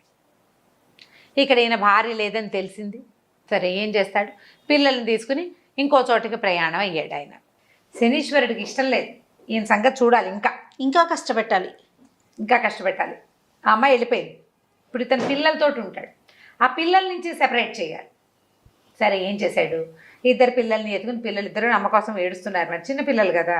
సరే ఇంకేం చేస్తాడు, తల్లి కోసం బెంగపెట్టుకుని ఏడుస్తున్నారు, అక్కడే ఉంటే ఇంకా తల్లి గుర్తొచ్చి బాధపడతారు. అందుకని ఏమనుకున్నాడు, వేరే చోటకు వెళ్దామని ఒక నది దాటి ఇంకో వైపుకి వెళ్దాం అనుకున్నాడు. మంచి బ్రహ్మాండమైన వర్షం, ఆ వాన కొంచెం తగ్గింది, వర్షం ఈ ఏరు పొంగుతోంది. ఏం చేశాడు, ఓ పిల్లాన్ని ఎత్తుకుని అటు దాటించాలి, 2 పిల్లల్ని ఎత్తుకుని దాటించలేదు, ఒకేసారి ఎట్లా వెళ్తాడు. అందుకని ఏం చేశాడు, ఓ చెట్టుకేసి ఒక పిల్లాన్ని కట్టేశాడు. కట్టేసి నాయన ఇక్కడే కూర్చో, అన్నయ్యని అక్కడ దింపొస్తానని చెప్పి ఈ పిల్లాన్ని ఇక్కడ పెట్టి ఓ పిల్లాన్ని ఎత్తుకుని తీసుకుపోయాడు. తీసుకెళ్ళి వాడిని అవతల వైపు కట్టేశాడు చెట్టుకి. వాడిని మరి తీసుకెళ్ళి అక్కడ మరి పిల్లాడైతే అటు ఇటు వెళ్ళిపోతాడు. పిల్లాడు 4 అడుగులేసి అటు ఇటు వెళ్ళిపోతే ప్రమాదం కదా. మళ్ళీ వెనక్కి వచ్చి చిన్న పిల్లాడిని తీసుకెళ్దాం అనుకున్నాడు. వెనక్కి రావడానికి నదిలోకి దిగగానే ఈ శనీశ్వరుడు నదికి ఉధృతి పెంచేశాడు. పిల్లలిద్దరూ ఒకే నదికి చెరో గట్టున చెరో చెట్టుకి కట్టబడి ఉండగా తండ్రి నీళ్లలో కొట్టుకుపోయాడు. అయ్యో, పిల్లలు ఉండిపోయేసరికల్లా సరే ఏమో ఇంకేం చేస్తారు, ఇక చేయగలిగేది ఏమిటి, కొట్టుకుపోయి ఎక్కడో ఒక చోటకి చేరాడు. తీరా చూస్తే అక్కడ గొర్రెల కాపర్లు కొంతమంది ఉన్నారు. వాళ్ళు ఎవరో కొట్టుకొస్తున్నారు నీళ్లలో. వాళ్ళ గొర్రె అనిపించింది, ఎవరి గొర్రె పడిపోయింది అన్నమాట. తర్వాత తెలిసింది గొర్రె కాదు, వీడెవడో మనిషి. కొంతమంది దిగి తాళ్ళేసి లాగితే ఆ వరవడికి కొట్టుకుపోతున్న ఆయన మోసుకొచ్చి యువతలు పెట్టారు. ఆయన ఏం నీళ్లు తాగేలా, ఈదగలడు, ప్రవాహానికి అడ్డం పడలేకపోతున్నాడు, నీళ్ళు లాగేస్తున్నాయి కదా. నాయన ఎవరు నువ్వు, ఏమిటి నాయన అని అడిగారు. అడిగితే ఏం చెప్పాలి?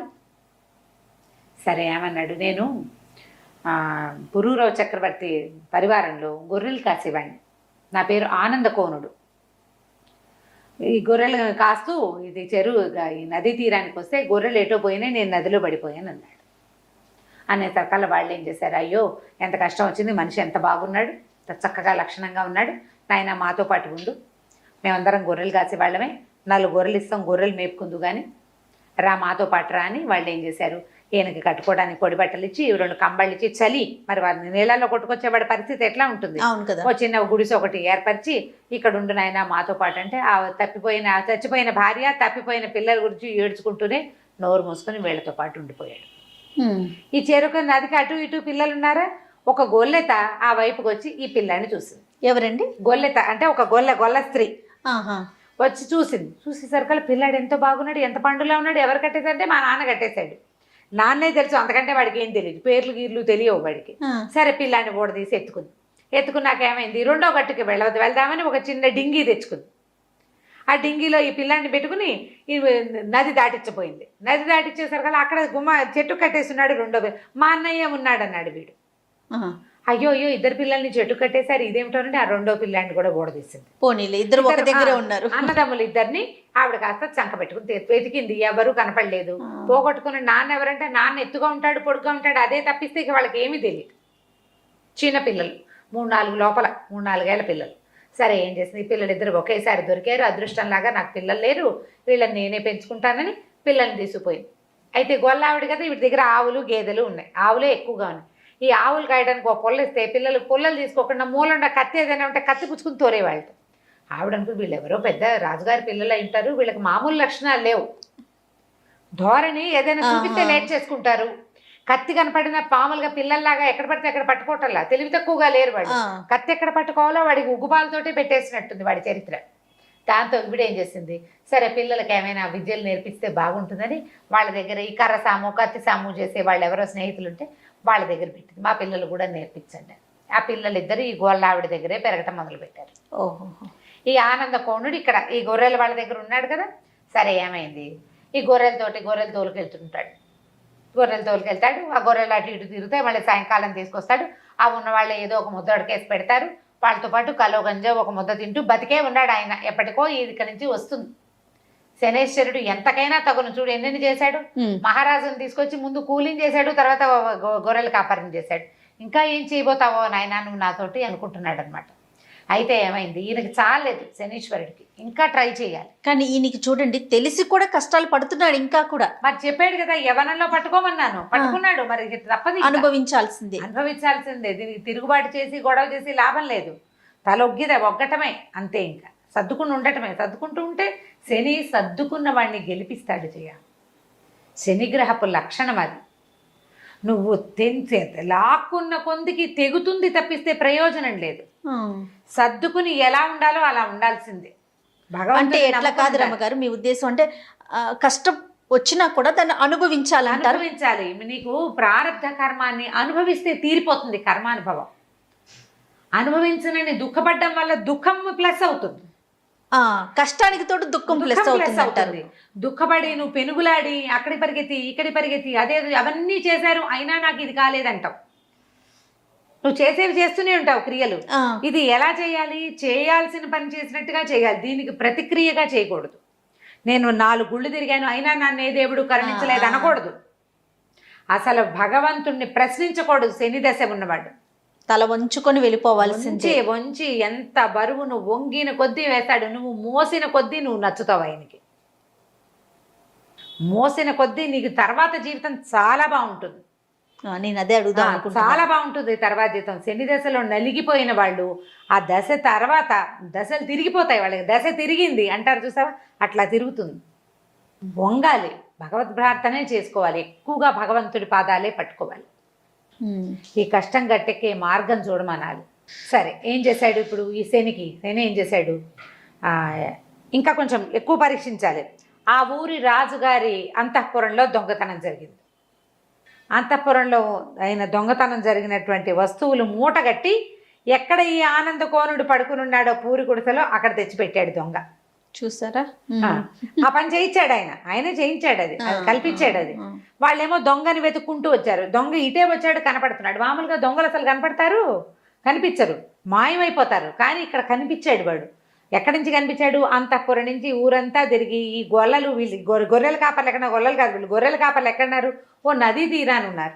అక్కడికి ఆ నది కొంచెం ఊరికి దూరంగా ఉంది. అక్కడ దాకా లాక్కొచ్చాడు ఆ దొంగ వీళ్ళని, సైనికుల్ని. ఈ గదిలోకి వెళ్ళి అతన్ని దాంట్లో పడేసేసి వెళ్ళిపోయాడు. ఆ దొంగ కూడా సమున్నతాకారుడు.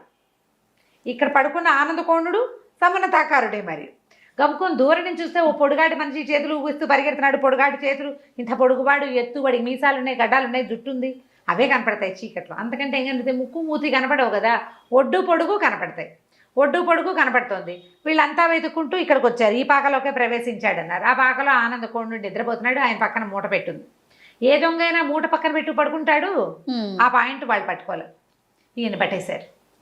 అందరూ అతనికి ఏమనుకున్నాడంటే, ఇక ఈ గొర్రెల వాళ్ళంతా ఇతన్ని గౌరవించేవాళ్ళు. ఇతని ముఖవర్చస్సు, అతని పద్ధతికి వాళ్ళెవ్వరూ ఏమీ అనేవాళ్ళు కాదు. చాలా ప్రీతి నేర్పేవాళ్ళు. ఆ ప్రీతిని చెడగొట్టాలి. ఆ శని దశలో అట్లాగే చీత్కారాలు వస్తాయి బంధువుల నుంచి కూడా. పాపం బంధువులు, స్నేహితులు ఎవ్వరూ దగ్గరికి రానివారు. అందరితోటి విరోధం వస్తుంది. అందరూ దూరం పెడతారు. ప్రతి వాళ్ళ చీత్కారము పడాల్సి వస్తుంది. ఈయనకు అట్లా వచ్చింది పాపం. ఈ గొర్రెల వాళ్ళ ఆశ్చర్యపోయి, ఇదేంటి మంచివాడు అనుకున్నావు, ఈయన దొంగ, నిశ్శబ్దంగా ఉంటున్నాడు, ఈ పని చేశాడా అన్నారు. సైనికులు వచ్చి పట్టుకుపోయారు. రాజుగారు ఆశ్చర్యపడి, ఈయన దొంగ ఏమిటి, మనిషి చూస్తే ఇట్లా ఉన్నాడు, సార్వభౌమ లక్షణాలు ఉన్నాయి. ఆ కిరీటం పెట్టుకునే చోట, ఆ భుజకీర్తులు ఉండే చోట గుర్తులు ఎవరికి ఉంటాయి? మామూలు వాడికి ఉండవు అవి. మణుల ఒరిపిడి ఉన్న గుర్తు వేరు.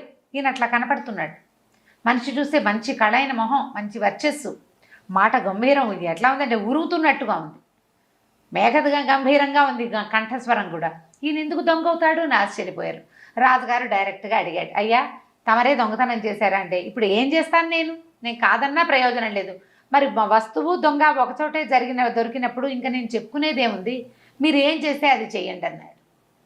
దానికి కూడా వడంబడిపోయాడు. ఇక అంతే దీపావళని. రాజుకి మనసు ఒప్పలేదు, ఏం చేయాలో తెలియట్లేదు. సరే, మిగిలిన వాళ్ళని న్యాయాధికారులను అడిగారు. ఏం చేయాలంటే, దొంగ చేస్తానం చేసిన వస్తువుతో పట్టుబడితే ఎడం కాలు ఎడం చెయ్యి కొట్టేయాలి. కాలు చెయ్యి కొట్టేశారు. అయ్యయ్యో. ఎడమ కాలు ఎడమ చెయ్యి కొట్టేసి అది ఎక్కడ వత్స్యస్థానానికి తీసుకెళ్ళి అక్కడ ఎడం కాలు ఎడం చెయ్యి తీసేశారు. ఒక కాలు చేతితోటి అక్కడ పడున్నాడు ఆయన. పురూరవ చక్రవర్తి, అంత గొప్ప చక్రవర్తి. పడిపోయాడు. చెయ్యి కాలు కథలో. ఆహారం ఎట్లా వస్తుంది? ఏ పని చేయకుండా ఈయనకి ఎక్కడి నుంచి వస్తుంది? ఈ ఊరు తంది కాదు, ఇక్కడ ఎవరుంటారు? ఇక భగవత్ ప్రార్థన చేసుకోవటం మొదలుపెట్టాడు ఆయన. ప్రార్థన చేసి చేసి క్రమంగా ఆయనకి బుద్ధి ఎక్కడ వచ్చింది? సరస్వతీదేవి మీదకి వెళ్ళింది. ఇతను సరస్వతి తీరంలోనే తపస్సు చేశాడు ఊర్వశి కోసం. రెండు సార్లు సరస్వతీదేవిని ప్రార్థించాడు.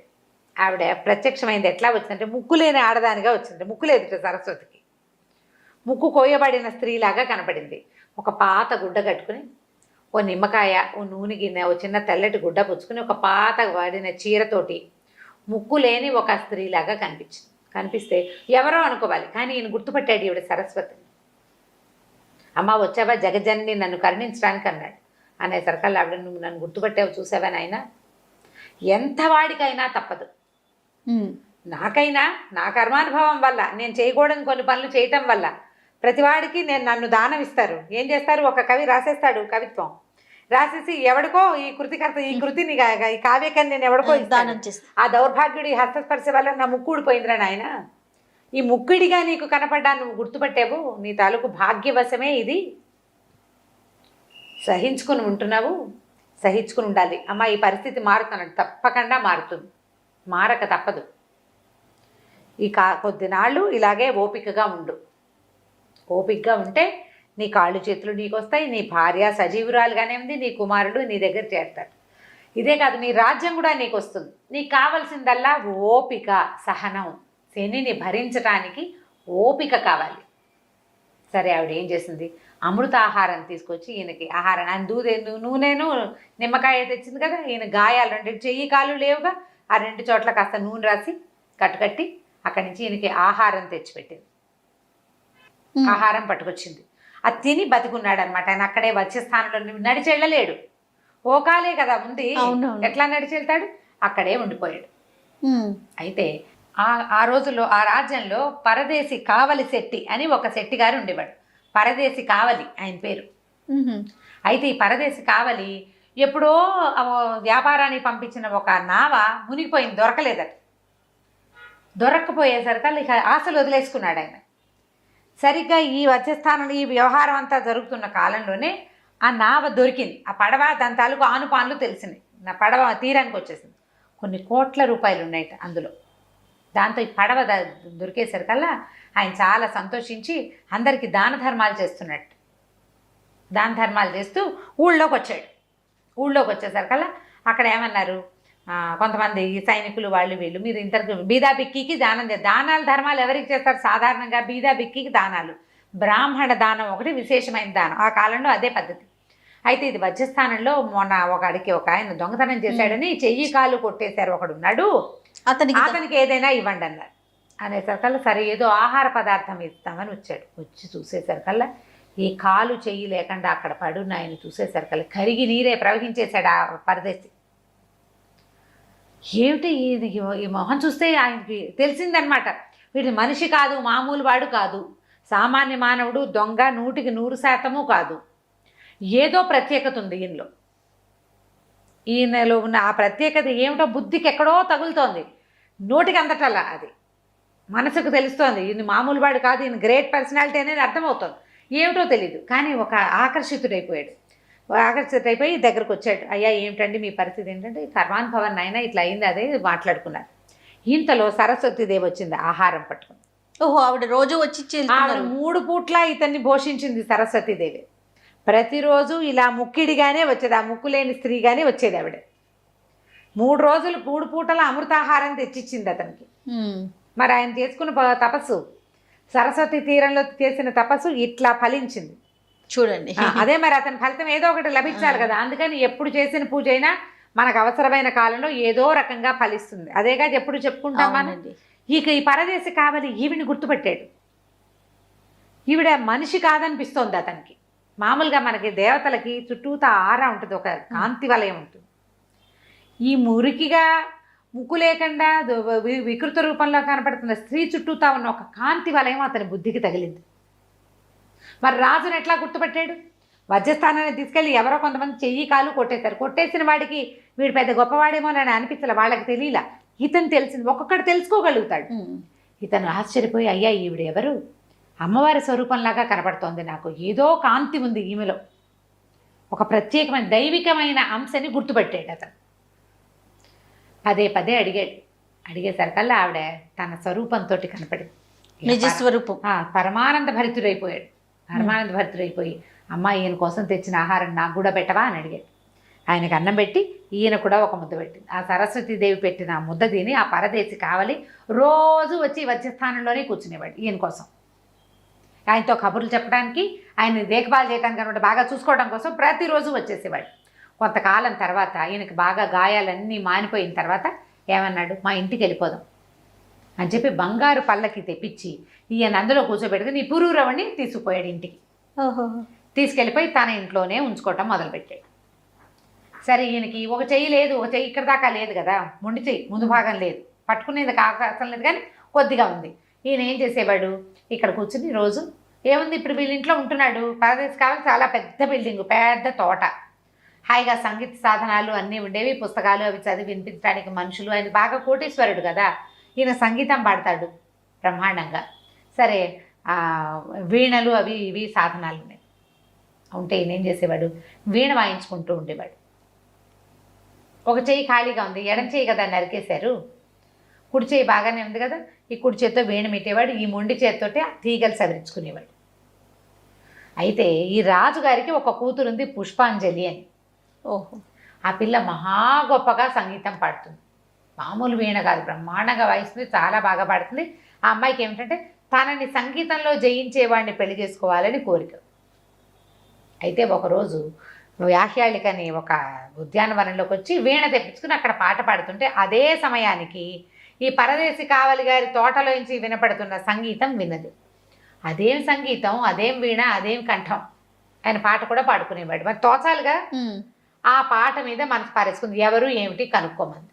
పరదేశి కావలి గారి తోటలోంచి వినపడుతోంది, ఎవరో కనుక్కురమ్మని పంపించింది చెలికత్తల్ని. వాళ్ళు పోయి కనుక్కుంటే అక్కడ ఏముంది, ఒక ఆయన చెయ్యి కాలు లేవు, ఆయన ఉన్నాడు, ఆయన బ్రహ్మాండంగా పాట పాడతాడు. ఈ అమ్మాయి ఆయన పాట బాగుంది, అసలు ఆ గొంతుకి వివసురాలైపోయి అతన్నే పెళ్లి చేసుకోవాలని పుట్టింది ఈ అమ్మాయికి. ఓహో. ఎవరు నన్ను గెలుస్తారో వాళ్ళని పెళ్లి చేసుకుందామని కదా ప్రతిజ్ఞ. ఈయన పాటే నన్ను గెలిచిన పాట, నన్ను కైవసం చేసుకున్న పాట ఆయనది, కాబట్టి నేను ఆయన్నే పెళ్లి చేసుకోవాలి. ఎలా పెళ్లి చేసుకుంటారు? ఆయన దొంగ, రాజశిక్ష పడినవాడు, రాజదండన తీసుకున్నవాడు, ఓ కాలు చెయ్యి లేదు. రాజకుమార్తెను పెళ్లి చేసుకుంటే రాజు అవ్వాలి, అంతేగా. ఈ ఎవరో ఎక్కడి నుంచో కొట్టుకొచ్చిన వాడు. ఈ లోపల ఏమైంది, ఈ అమ్మాయి వివాహం కోసం ఆలోచిస్తోందని తెలిసేసరికి నాన్న ఏం చేశాడు, వాళ్ళకి వీళ్ళకి కబురు చేసి స్వయంవరం ప్రకటించాడు. ఈ అమ్మాయి నిర్ఘాంతపోయింది. అయ్యో, నేను ఆ తోటలో ఉన్న కాలు చేయలేని ఆయనకి మనసు ఇచ్చాను, ఇప్పుడు ఎట్లా పెళ్లి చేసుకుంటాను? ఇక భగవత్ ప్రార్థన చేయటం మొదలుపెట్టింది. అయితే ఈ చెలికత్తలు చెప్పారు, అమ్మ నీకు ఏది రాసిందో అది జరుగుతుంది కదా, ఒకవేళ నీకు ఇట్లా అవిటివాడితోటి పెళ్ళుంటే ఆయనే వస్తాడు, అవిటివాడితో పెళ్ళి అని నీ మొహాన్ని ఉండాలి. ఎందుకంటే భగవంతుడు విధి రాసిన రాతని ఎవ్వరూ తప్పించలేరు అని ఒక చిన్న పిట్ట కథ చెప్పింది. పిట్ట కథను పక్కకు పెట్టి మెయిన్ కథ ముందు చెప్పుకుని అప్పుడు పిట్ట కథలోకి వద్దాం. ఈ మన పురూరవుడు చేయి కాలు తెగి అక్కడ ఉన్నాడు కదా, ఈయనకి పరదేశి కావలి కనిపించినప్పుడు ఉపమహర్షి అని ఒక మహర్షి ఈయన దగ్గరకు వచ్చాడు. ఆయన ఉన్న వధ్యస్థానానికి వచ్చాడు. వచ్చి ఆయన చూసి ఆయనతోటి మాట్లాడాడు. సరస్వతీదేవిని కూడా దర్శనం చేసుకున్నాడు. అయ్యా, నువ్వు మహత్తరమైన దైవబలం ఉంది నీకు, ఈ సమస్య కొంతకాలంలో తీరిపోతుంది. నీ సంతానం ఉన్నారో నీ భార్య ఎక్కడుందో వాళ్ళని కూడా నువ్వు అనతికాలంలోనే కలుసుకుంటావు. ఏ ఓపికతో ఇంతకాలం గడిపావు అదే ఓపికతోటి ఈ కాలాన్ని కూడా గడపమని చెప్పాడు. చెప్పిన ఈ ఉపమహర్షి ఆయన అలా నదులు సముద్రాలు చెరువులు అని దాటుకుంటూ అట్లా తిరుగుతూ ఉంటారు కదా మహర్షులు, భూసంచారం చేస్తూ ఎక్కడైతే ఈ గొల్లెతకి దొరికారే ఇద్దరు మగపిల్లలు ఆ ప్రాంతానికి వెళ్ళాడు. వెళ్ళి అక్కడ ఈ ఆటలాడుతున్న కర్రసాము చేస్తున్న పిల్లల్ని చూశాడు. ఆయన చూసేసరికి ఈ గొల్లెత ఏం చేసింది, ఆవిడ ఈయన దగ్గరకు వచ్చి, అయ్యా మీరు మహానుభావులాగా ఉన్నారు, నాకు ఇద్దరు పిల్లలు దొరికారు, మగబిడ్డలు. ఒక చెరువుకి ఒక నదికి అవతల ఒడ్డున ఒక పిల్లాడు యువతల ఒడ్డున ఒక పిల్లాడు కట్టబడి ఉన్న పిల్లల్ని తీసుకొచ్చి పెంచుకున్నాను. నా దగ్గర శక్తియుక్తులకి వంచన లేకుండా పనిచేస్తా, పిల్లలకి వీరోచితమైన విద్యలు నేర్పించండి అని అడిగింది. అప్పుడు ఆయన ఏం చెప్పాడంటే, అమ్మ ఈ పిల్లలు సామాన్యమైన వాళ్ళు కాదు, వీళ్ళు సామ్రాట్ యొక్క సంతానం, భవిష్యత్తు రాజులు కాగలిగే వాళ్ళు, తప్పకుండా వీళ్ళకి ఉపనయనాది ఇవి చేయాలి, జాతకర్మలు అవి సరిగ్గా జరగాలి. ముందు పేర్లు అవి తండ్రులు పెట్టుకున్నారు తల్లిదండ్రి, ఇప్పుడు చేయవలసిన క్రియలు సరిగ్గా చేసి విద్యాభ్యాసం సరిగ్గా చేయించాలి అని చెప్పాడు. చెప్తే ఏం చేసింది, ఆ గోళ్ళ ఆవిడ తన సంపాదన అంతా ఊడ్చి పట్టుకొచ్చి ఈయన చేతిలో పెట్టింది. ఆయన చక్కటి యజ్ఞం చేసి పిల్లలిద్దరికీ ఉపనయనం చేశాడు. చేసిన తర్వాత వాళ్ళకి విద్యాభ్యాసం మొదలుపెట్టి ఎన్ని రకాలో విద్యలు నేర్పించాడు పిల్లలకి. నేర్పించి పిల్లలకి చక్రవర్తుల గురించి చెప్పాడు. ఒకసారి సిభి దధిచి ఇట్లా చాలా గొప్ప గొప్ప చక్రవర్తులు ఉన్నారు. ఈ కాలంలో గొప్ప చక్రవర్తి పురూరవుడు. ఆ పురూరవుడు ఎంత గొప్పవాడంటే, సేనేశ్వరుడు తనంతటా తను వచ్చి నిన్ను పట్టుకుంటానంటే యవనంలోనే పట్టుకుంటానని ఆయనకి ఒప్పుకున్నాడు. ఆ ఒప్పుకున్న ప్రకారం ఆయన తన భార్యను కోల్పోయాడు, సంతానాన్ని చెరువులో కొట్టుకుపడి నదిలో పడి కొట్టుకుపోయి పిల్లలిద్దరికీ కాకుండా పోయాడు. ఇప్పుడు దొంగతనం ఆపాదించబడి చెయ్యి కాలు పోగొట్టుకుని ఒక దుర్భరమైన జీవితాన్ని అనుభవిస్తున్నాడు. అని చెప్పేసరికి ఆ పిల్లలకి ఆ కథ వింటుంటే, ఎవరి కథ అయినా వింటుంటే మనకు దుఃఖం వస్తుంది. దుఃఖపడి బాగా బాధపడి ఏడ్చారట పిల్లలిద్దరు. ఏడ్చి శనీశ్వరుడు అంత దుర్మార్గుడా? శని దేవుళ్ళలో ఒకడు కదా, సూర్యదేవుని స్వయంగా సూర్యుని కుమారుడు. తండ్రి పిల్లగా ప్రపంచానికి మేలు చేసినట్టుగా శనీశ్వరుడు ఎందుకు చేయడు మేలు అంటే, ఈయన ఏం చెప్పాడంటే, ఇది మేలు కాదని అనుకోకూడదు, ఇది కూడా మేలే. ఈయన ప్రజ్ఞని ప్రపంచానికి చాటి చెప్పటమే. ఇంత కష్టపడినా సహనాన్ని కోల్పోలేదు, ధర్మపరాయణత్వాన్ని విడనాడలేదు, సత్యవ్రతాన్ని మానలేదు అని ఈయన యొక్క ప్రతిభని ప్రపంచానికి తెలియజేస్తాడు. ఎంత బంగారమైనా కాలిస్తే కానీ నిగ్గు తేరదు, కాల్చిన కొద్దీ వన్నె పెరుగుతుంది. అట్లా కాల్చబడుతున్న దశలో ఉన్నాడు పురూరవుడు. ఇంకొక 3 సంవత్సరాలు, ఈ 3 ఏళ్ళు గడిచాక ఆయన దశ మారుతుంది. శనీశ్వరుడు వదిలిపెట్టేస్తాడు. సంతానము భార్య అందరూ చేరుకుంటారని చెప్పితే విన్నారు పిల్లలు. ఆ కథ తెలుసుకున్నారు. సాకల్యంగా పురూరవ చక్రవర్తి కథ అంతా తెలుసు వాళ్ళకి. ఈ విద్యలు పూర్తవుతూ ఉన్నాక పిల్లల్ని మిగిలిన విద్యలు నేర్పడానికి ఇంకొంతమంది ఉపాధ్యాయుల దగ్గర పెట్టి ఈయన మళ్ళీ సంచారానికి వెళ్ళిపోయాడు ఉపమహర్షి. ఈ వెళ్ళి ఈయన ఎవరిని కలిశాడు? నవకోటి నారాయణని కలిశాడు ఒక ద్వీపంలో. కలిసాక అతను ఎక్కడ కూర్చున్నాడు? ఆ సమయానికి ఈయన వెళ్ళేసరికి వీళ్ళు ఒక బిల్డింగ్ కట్టుకుని ఉన్నాడు ఆయన సముద్ర తీరంలో. దాని దగ్గర ఒక చెట్టు కింద ఈ మందసం ఉంది. అమ్మాయి ఉన్నటువంటి ఈయన భార్య జయప్రదాదేవి ఉన్న మందసం ఉంది. ఆ మందసం దగ్గరే ఆయన సభ చేసుకుని ఉంటే ఈ ఉపమహర్షి అక్కడికి వెళ్ళాడు. వెళ్తే, అయ్యా మీరు ఏ దేశాలు తిరిగి వచ్చారు, మీరు ఎంత వాళ్ళు, ఎక్కడికి వెళ్ళారు ఏమిటి అని అతను అడిగాడు. నవకోటి నారాయణ అడిగితే, నేను ఎన్నో రాజ్యాలు చూశాను, ప్రతిష్టానపురం అంత గొప్ప రాజ్యాన్ని నేను చూడలేదు. ప్రతిష్టానపురపు రాజు చాలా గొప్పవాడు, చక్రవర్తి. అతను సామ్రాట్ లక్షణాలు పుణుకు పుచ్చుకుని పుట్టినవాడు, చాలా అద్భుతమైన జన్మ కలిగినవాడు, చాలా అత్యద్భుతమైన సౌందర్య రాశి, చాలా గొప్ప జన్మ కలిగిన అమ్మాయిని వివాహం చేసుకున్నాడు. ఇప్పుడు ఇలాంటి కష్టాల్లో ఉన్నాడు అని ఈ కథ అంతా అతను భార్యని ఎలా పోగొట్టుకున్నాడు. మంటల్లో కాలిపోయింది భార్య, నీళ్ళ దగ్గర తప్పిపోయాడు అతను, పిల్లల్ని అక్కడ వదిలిపెట్టేశాడు. ఆ పిల్లలు ఒక గొల్ల స్త్రీ దగ్గర పెరుగుతున్నారు. ఇప్పుడు చెయ్యి కాలు కొట్టబడి ఇట్లా దుర్భరమైన వేదాన్ని అనుభవిస్తున్నారంటే అవంతా కూడా ఈ పెట్టెలో ఉంది కదా, ఈవిడ లోపల కూర్చున్న జయప్రదాదేవి ఇదంతా విని, అయ్యో నా భర్తకి ఎన్ని కష్టాలు వచ్చినాయి, ఎంత దుఃఖాన్ని అనుభవిస్తున్నాడని చాలా దుఃఖపడింది. కథ అంతా తెలుసుకుంది. తన పిల్లలు ఎక్కడున్నారో ఆవిడకి తెలిసిపోయింది, భర్త ఏ స్థితిలో ఉన్నాడో కూడా తెలిసిపోయింది. అప్పుడు ఈ నారాయణ ఈ తప్పిదంలో తనకి భాగం ఉంది, అతనే కదా మరి ఈవిడ్ని మందసంలోకి ఆవిడ ఎట్లా వెళ్ళిపోయింది, ఇతడి వల్లే వెళ్ళింది. అయితే అప్పుడు తను తెలుసుకున్నాడనమాట, శనీశ్వరుని యొక్క ప్రేరేపణ వల్లే నాకు అలాంటి బుద్ధి పుట్టింది. అంతకుముందు అతను స్త్రీలోలుడు కాదు, నవకోటి నారాయణ మంచివాడే. ఆ రోజున అతనికి ఆ బుద్ధి పుట్టించాడు శని అని అతను కూడా అప్పటికే అతనికి తన పశ్చాత్తాపడుతున్నాడు. తెలిసిందనమాట ఆవిడెవరో కాదు, సాక్షాత్తు పురూరవ చక్రవర్తి భార్య అని తెలుసుకున్నాడు. ఒక లేఖకుడుగా నా దగ్గర పనిచేసే చక్రవర్తి చేత పనిచేయించుకున్నానని చాలా బాధపడ్డాడు. ఇక తర్వాత ఈ పిట్ట కథ దగ్గరకు వద్దాం. ఇక్కడ ఇలా జరుగుతోంది. ఇక్కడ ఏమైంది, వీళ్ళు ఈ రాజుగారేమో పుష్పాంజలి తండ్రి విశాల నగరం అది, ఆ నగరంలో ఏం చేశారు వాళ్ళు, స్వయంవరం చాటిచ్చారు. స్వయంవరానికి అందరూ వచ్చేసారు. రాజకుమార్తెకి స్వయంవరం అని మనం కూడా వెళ్ళి చూద్దామని ఈయనకి ఫ్రెండ్ ఉన్నాడు కదా పరదేశి కావలి, అతను ఏం చేశాడంటే ఈయనకి చెప్పాడు పురూరవ చక్రవర్తికి, అయ్యా రాజుగారు అమ్మాయికి స్వయంవరంట, మనం కూడా వెళ్ళి ప్రేక్షకుల్లో కూర్చొని చూడొచ్చు అని చెప్పి ఆయన బయలుదేరి తీసేశారు. సరే ఏం చేశారు, ఇద్దరు కలిసి ఆయనకి ఓ బంగారు పల్లకి పెట్టించి ఆయన తీసుకొచ్చాడు. ప్రేక్షకుల్లో ఓ పక్కన కూర్చుని ఉన్నారు వీళ్ళు. ఈ స్వయంవరానికి ఇంతమంది జనం వచ్చేసరి ఈ పెళ్లి కూతురు బెంగ పెట్టేసుకుంది, అయ్యో నా వివాహం ఎట్లా అవుతుంది అని. ఆ అమ్మాయి ఏం చేసింది, స్వయంవరం చాటిస్తున్నాడు తండ్రి అనగానే ఒక జ్యోతిష్కుడిని పిలిచి అడిగింది, ఏం జరుగుతుంది, నేను ఒకళ్ళని వివాహం చేసుకోవాలనుకుంటున్నా, ఇప్పుడు నా పరిస్థితి ఏంటంటే ఆయన ఏం చెప్పాడంటే, అమ్మ నీ జాతకంలో ఒక ప్రత్యేకమైన విషయం ఉంది, ఎవరి సంగీతం వింటే నీ మెళ్ళలో ఉన్న ముత్యాల హారంలో ఒక పచ్చల పథకం ఉంది కదా, ఆ పచ్చ కరిగింది, అతడితో నీ పెళ్ళవుతుంది. నీ అంతఃపురంలో ఎండిపోయిన ఒక చెట్టు చిగిర్చింది, ఎవరి సంగీతం వల్ల చిగిరిచిందో వాడితోటే నీ పెళ్ళవుతుంది అని చెప్పాడు. ఇప్పుడు మెళ్ళలో ఒక పద్మరాగమణి, పచ్చ అంటారు కానీ పచ్చ కాదు, ఒక పద్మరాగమణి ఉంది, ముత్యాల దండ, ఒక ఎర్రటి ఉంటుంది, అది కరిగిపోయిందట రాయి ఆయన సంగీతం విని. అంత అద్భుతమైన సంగీతం, అలాంటి వీణ అనమాట అది. ఆ చెట్లు, ఎండిపోయిన చెట్లు కూడా చిగిర్చినాయి. ఈవిడికి ఆశగానే ఉంది, జ్యోతిష్కుడు చెప్పాడు, కానీ ఇంతమంది వస్తే వీళ్ళలో పెళ్లి కొడుకేడి, తనకు కావాల్సిన వాడు ఉండడు, అసలు చూడలేదు. ఆయన ఇది కాదు, ఆయన రాజు కాదు, అతన్ని పిలవరు వీళ్ళు, ఎట్లా స్వయంవర మండపంలో నాకు అతనితో పెళ్ళవుతుంది అని దిగులు పెట్టుకుంది. అప్పుడు చెలికథ ఏం చెప్పిందంటే, ఒక పిట్ట కథ చెప్తాను. బ్రహ్మదేవుడి ఆ రాత గనక ఉంటే దాన్ని తప్పించగలిగేవాడే లేడు. పూర్వం ఇదే విశాల నగరంలో ఓ రాజుగారు ఉండేవారు. ఆయనకి పిల్లలు కలగల చాన్నాళ్ళు. భార్య ఆయన ఎంతో తపస్సు చేస్తే పరమేశ్వర వరప్రసాదంగా ఓ కూతురు పుట్టింది. పిల్ల కొంచెం పెద్దదయ్యాక రాజుగారు రాణిగారు ఇద్దరు పెళ్లికి సంకల్పించారు. రాణిగారేమో తన మేనల్లుడికి ఇవ్వాలనుకుంది, రాజుగారు తన మేనల్లుడికి ఇవ్వాలనుకున్నారు. ఏం చేశారు? రాజుగారి మేనల్లుడు పెళ్లికి తరలొచ్చేశాడు, రాణిగారి మేనల్లుడు తరలొచ్చేశాడు. ఈ పిల్లని ఎవరు ఇచ్చి పెళ్లి చేస్తారు? ఇంతలో దేవతలంతా ఆకాశంలో చేరి చూస్తున్నారు. బ్రహ్మదేవుడిని అడిగారు, అయ్యా వీళ్ళిద్దరిలో ఎవరితో పెళ్ళవుతుంది తాత అని అడిగారు.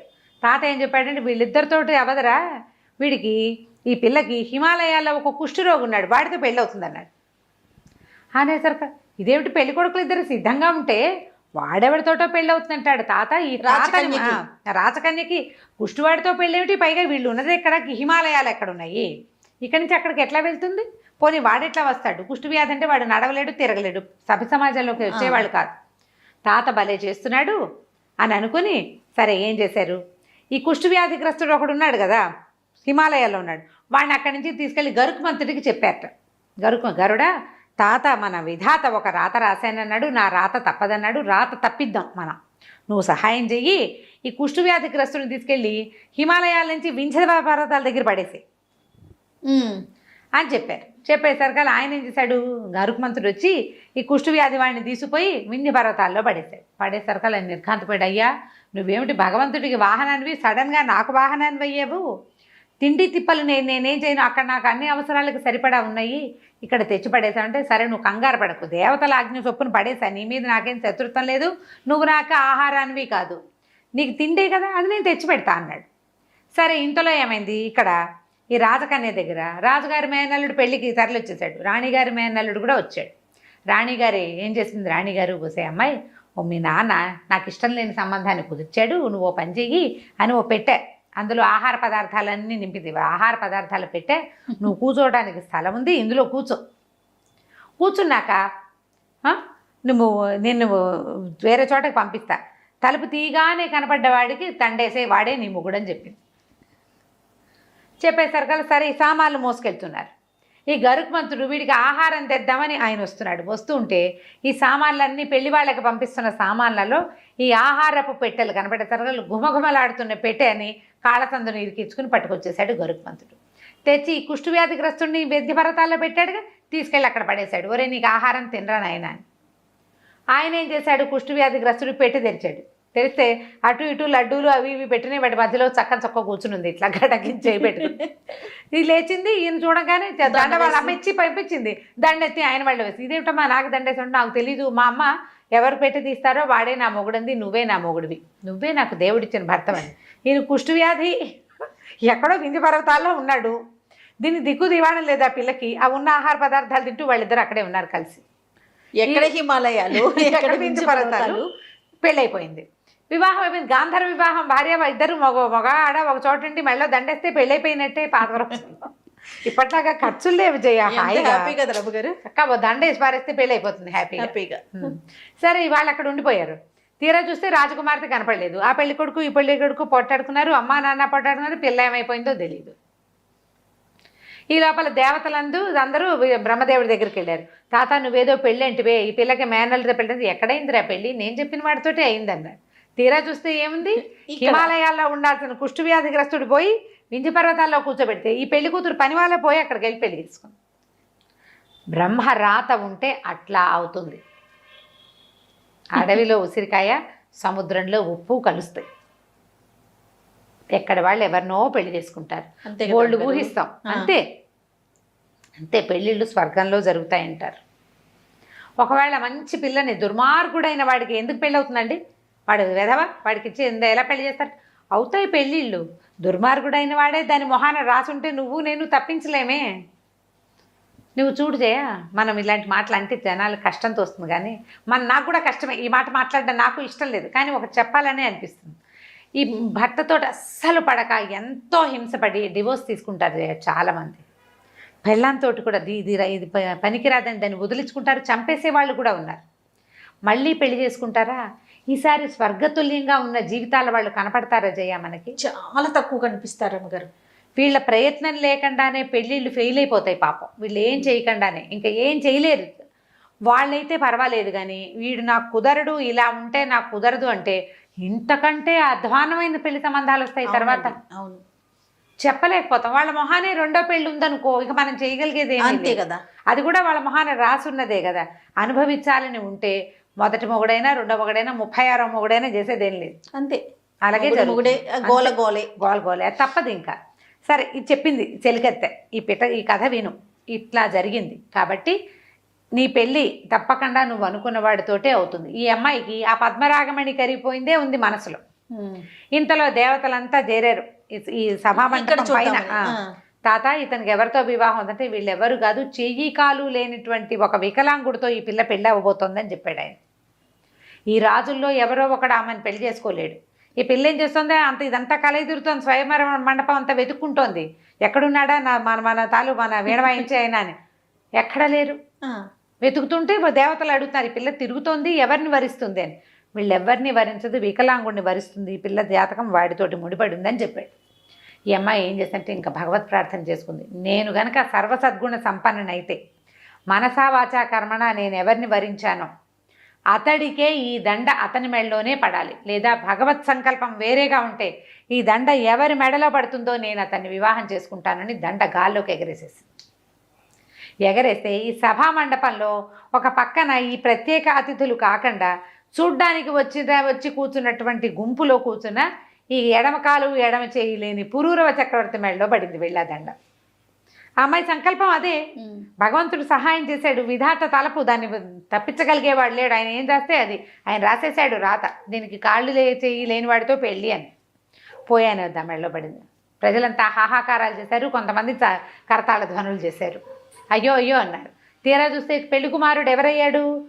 దొంగతనం నేరం మీద కాలు చెయ్యి కొట్టబడిన వాడు. రాజుగారు నిర్ఘాంతపోయాడు. ఏం చేయాలో తెలియలా. ఈ అమ్మాయి వెళ్ళి ఆయనకి దండం పెట్టింది, నేను నీ భార్యనని చెప్పింది. ఆయన ఎందుకమ్మా దాన్ని వద్దన్నాడు. ఆవిడ ఒప్పుకోలే. అమ్మాయి, నేను నిన్ను వరించాను, నీ సంగీతం వినే నేను వరించాను, నేను వచ్చి చూసి ఆవిడ చూసింది. వెళ్ళి ఆయనతో పరిచయం చేసుకోలేదు, కానీ వెళ్ళి చూసింది. ఆయనని తెలిసినా ఆయన రూపమానికి వివసరాలు అయిపోయింది ఆవిడ. చెయ్యి కాలు చెయ్యి లేవు, లేకపోతే ఏమైంది? అలా ప్రేమలు అలా ఉంటాయి కదా. ఎవరి మనసు ఎక్కడ రంజింపబడుతుందో మనకు తెలియదు కదా. ఆమె భగవంతుడు ఆమెకి తనతో కూర్చాడు అంతే. ఇంకా వాళ్ళు ఏం చెప్పినా నమ్మేస్తారు జయ. ఇప్పుడు దుర్మార్గులైన వాళ్ళని నమ్మరు ఆడపిల్లలు, అంతే కదా. అంతే, వాళ్ళ మొహాన అది రాసి ఉంటుంది, అంతే నమ్మేస్తారు. అట్లా ప్రేమించేసింది ఆవిడ. ఇక ఆయన ఏమడిగినా సరే ఒప్పుకోలే. ఏం చెప్పినా కూడా నేను నీ భార్యని, భగవంతుడు కూర్చుని పెళ్లి సంబంధం కాబట్టి నేను తప్పననేసి. రాజుగారు చాలా సిగ్గుపడ్డాడు, మొహమాట పడ్డాడు. తను నేరారోపణ చేసిన ఆయన వాడిని పెళ్లి చేసుకోవటం ఏమిటి, పైగా ఈ కాళ్ళు చేతులు లేని వాడితో పెళ్ళి ఏమిటి, చాలా బాధపడ్డాడు. కూతుర్ని వెళ్ళిపోమన్నాడు ఇక్కడి నుంచి. ఆ అమ్మాయి పెళ్లి నుంచి పక్కకి రానంటోంది. పైగా ఇంత నలుగురు మధ్య జరిగాక ఇంకేం చేస్తారు, రాసరికపు పద్ధతులు కొన్ని ఉంటాయి కదా. దాంతో నగరాల నుంచి వెళ్ళిపోవాలనుకుంది. వెళ్ళిపోవాలంటే ఈయనేమన్నాడు, మనం ఇంకా 3 సంవత్సరాలు మనకు సమయం, 3 సంవత్సరాలు లేదు, కొంత సమయం ఉంది, అప్పటికి ఇంకా కొంత గడిచింది.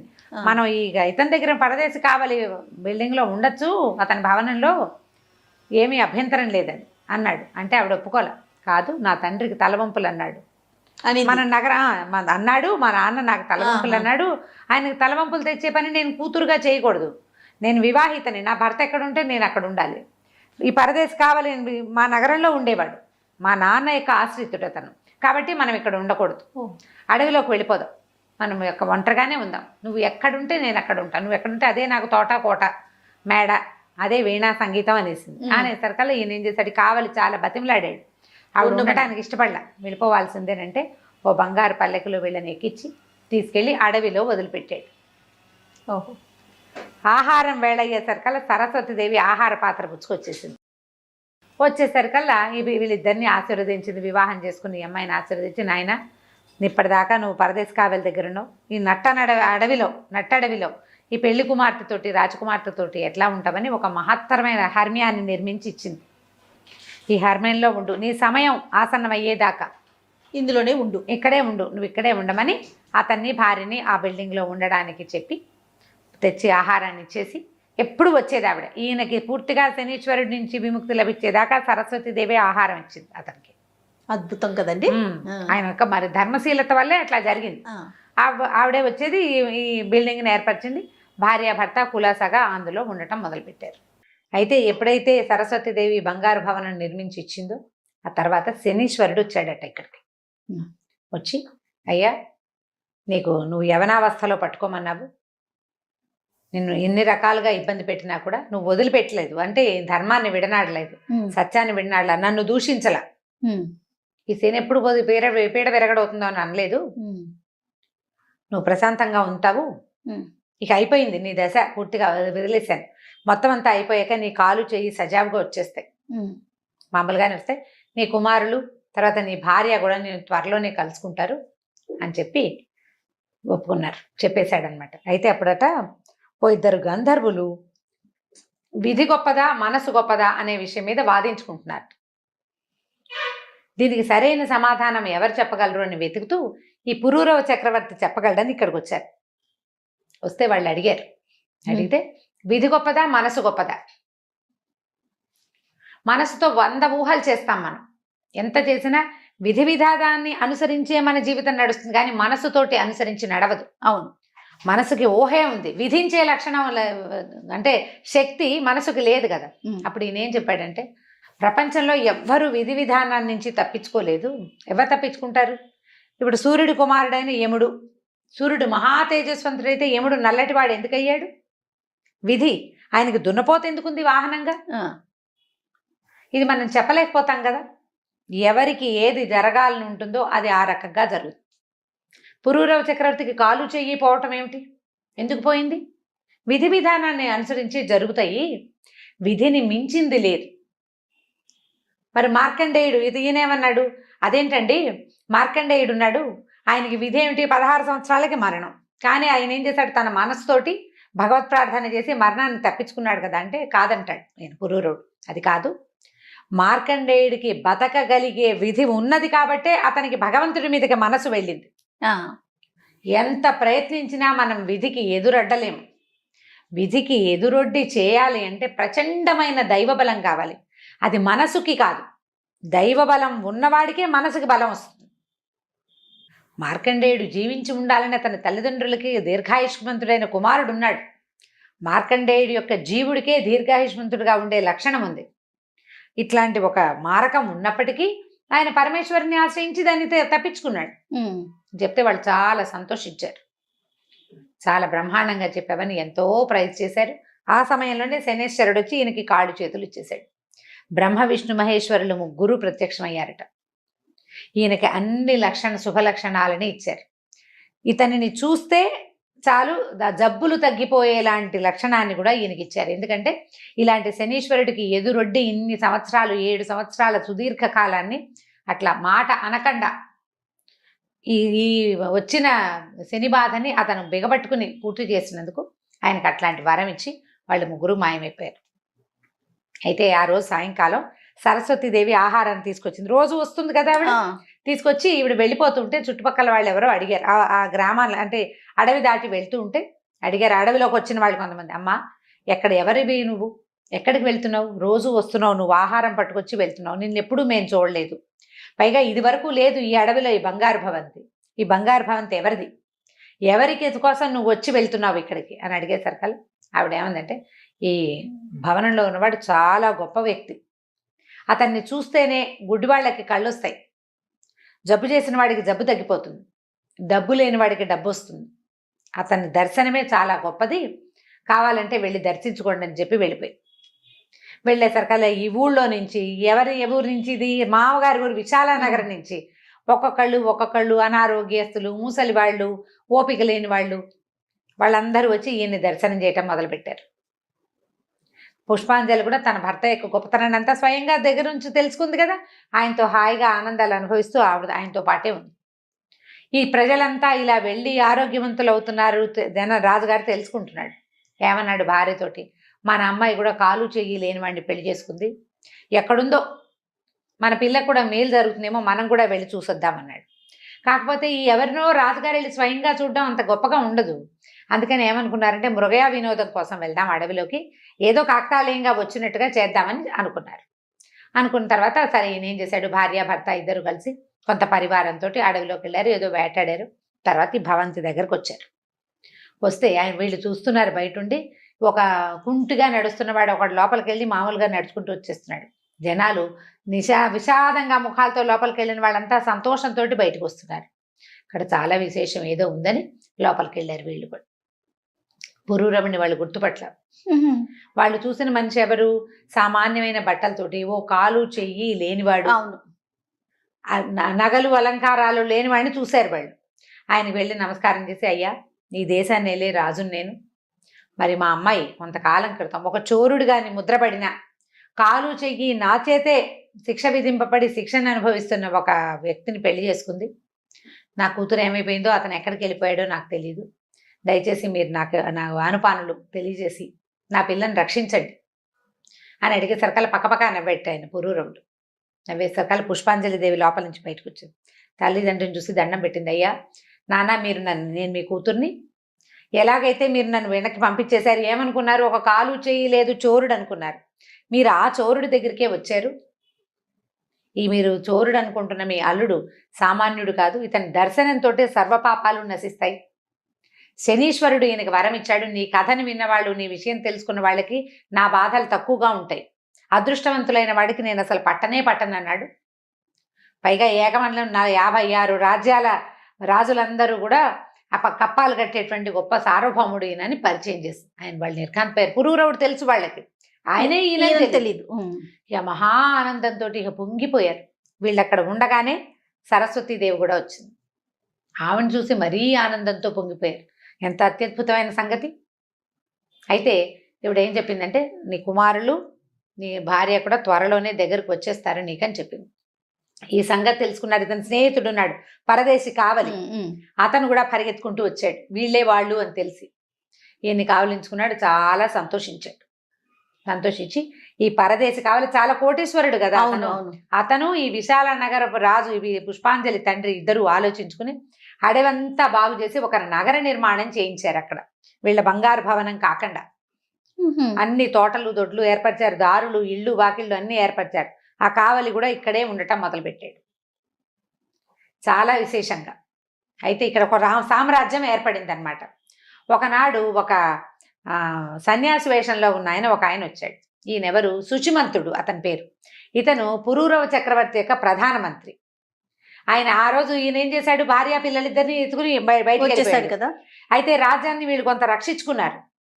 పరాయి రాజ్యం పరాయి రాజు పాలవకుండా రాజ్యాన్ని రక్షించుకున్నారు. రాజు కోసం వెతికితే పిల్లలు లేరు, తల్లి లేరు, ఎవరు లేరు. ఎంత వెతికినా రాజు జాడ దొరకల. ఆయన సకుటుంబంగానే వీళ్ళని వెతకడానికి బయలుదేరాడు.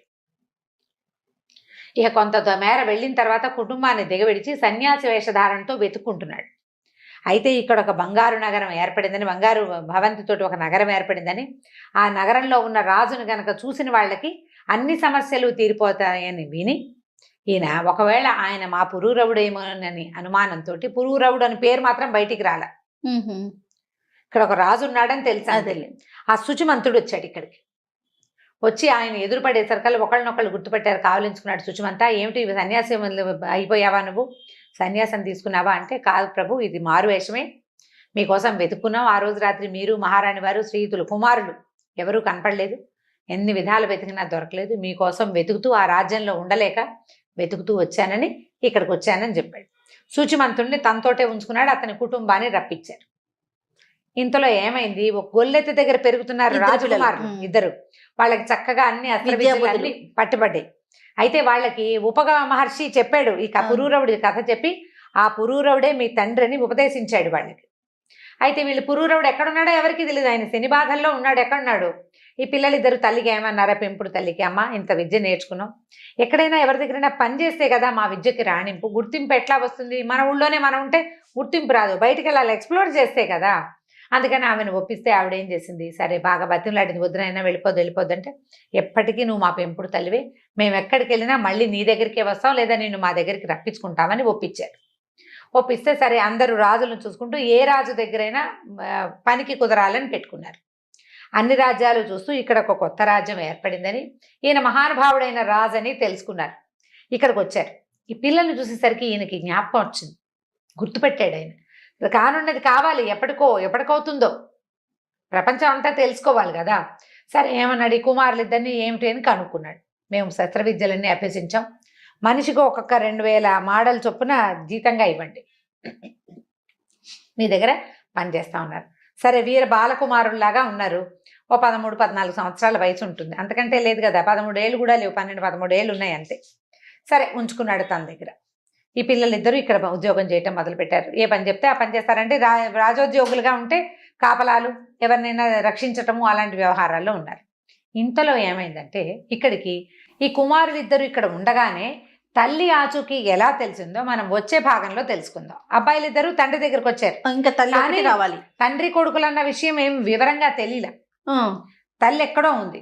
ఇద్దరు ఏంటంటే మేము నీ దగ్గర పని చేస్తాము, మమ్మల్ని ఉంచుకో, మాకు ఇన్ని విద్యలు వచ్చంటే పిల్లల్ని గుర్తుపెట్టాడు. ఆయన తన కుమారులాగా ఉన్నారనుకున్నాడు.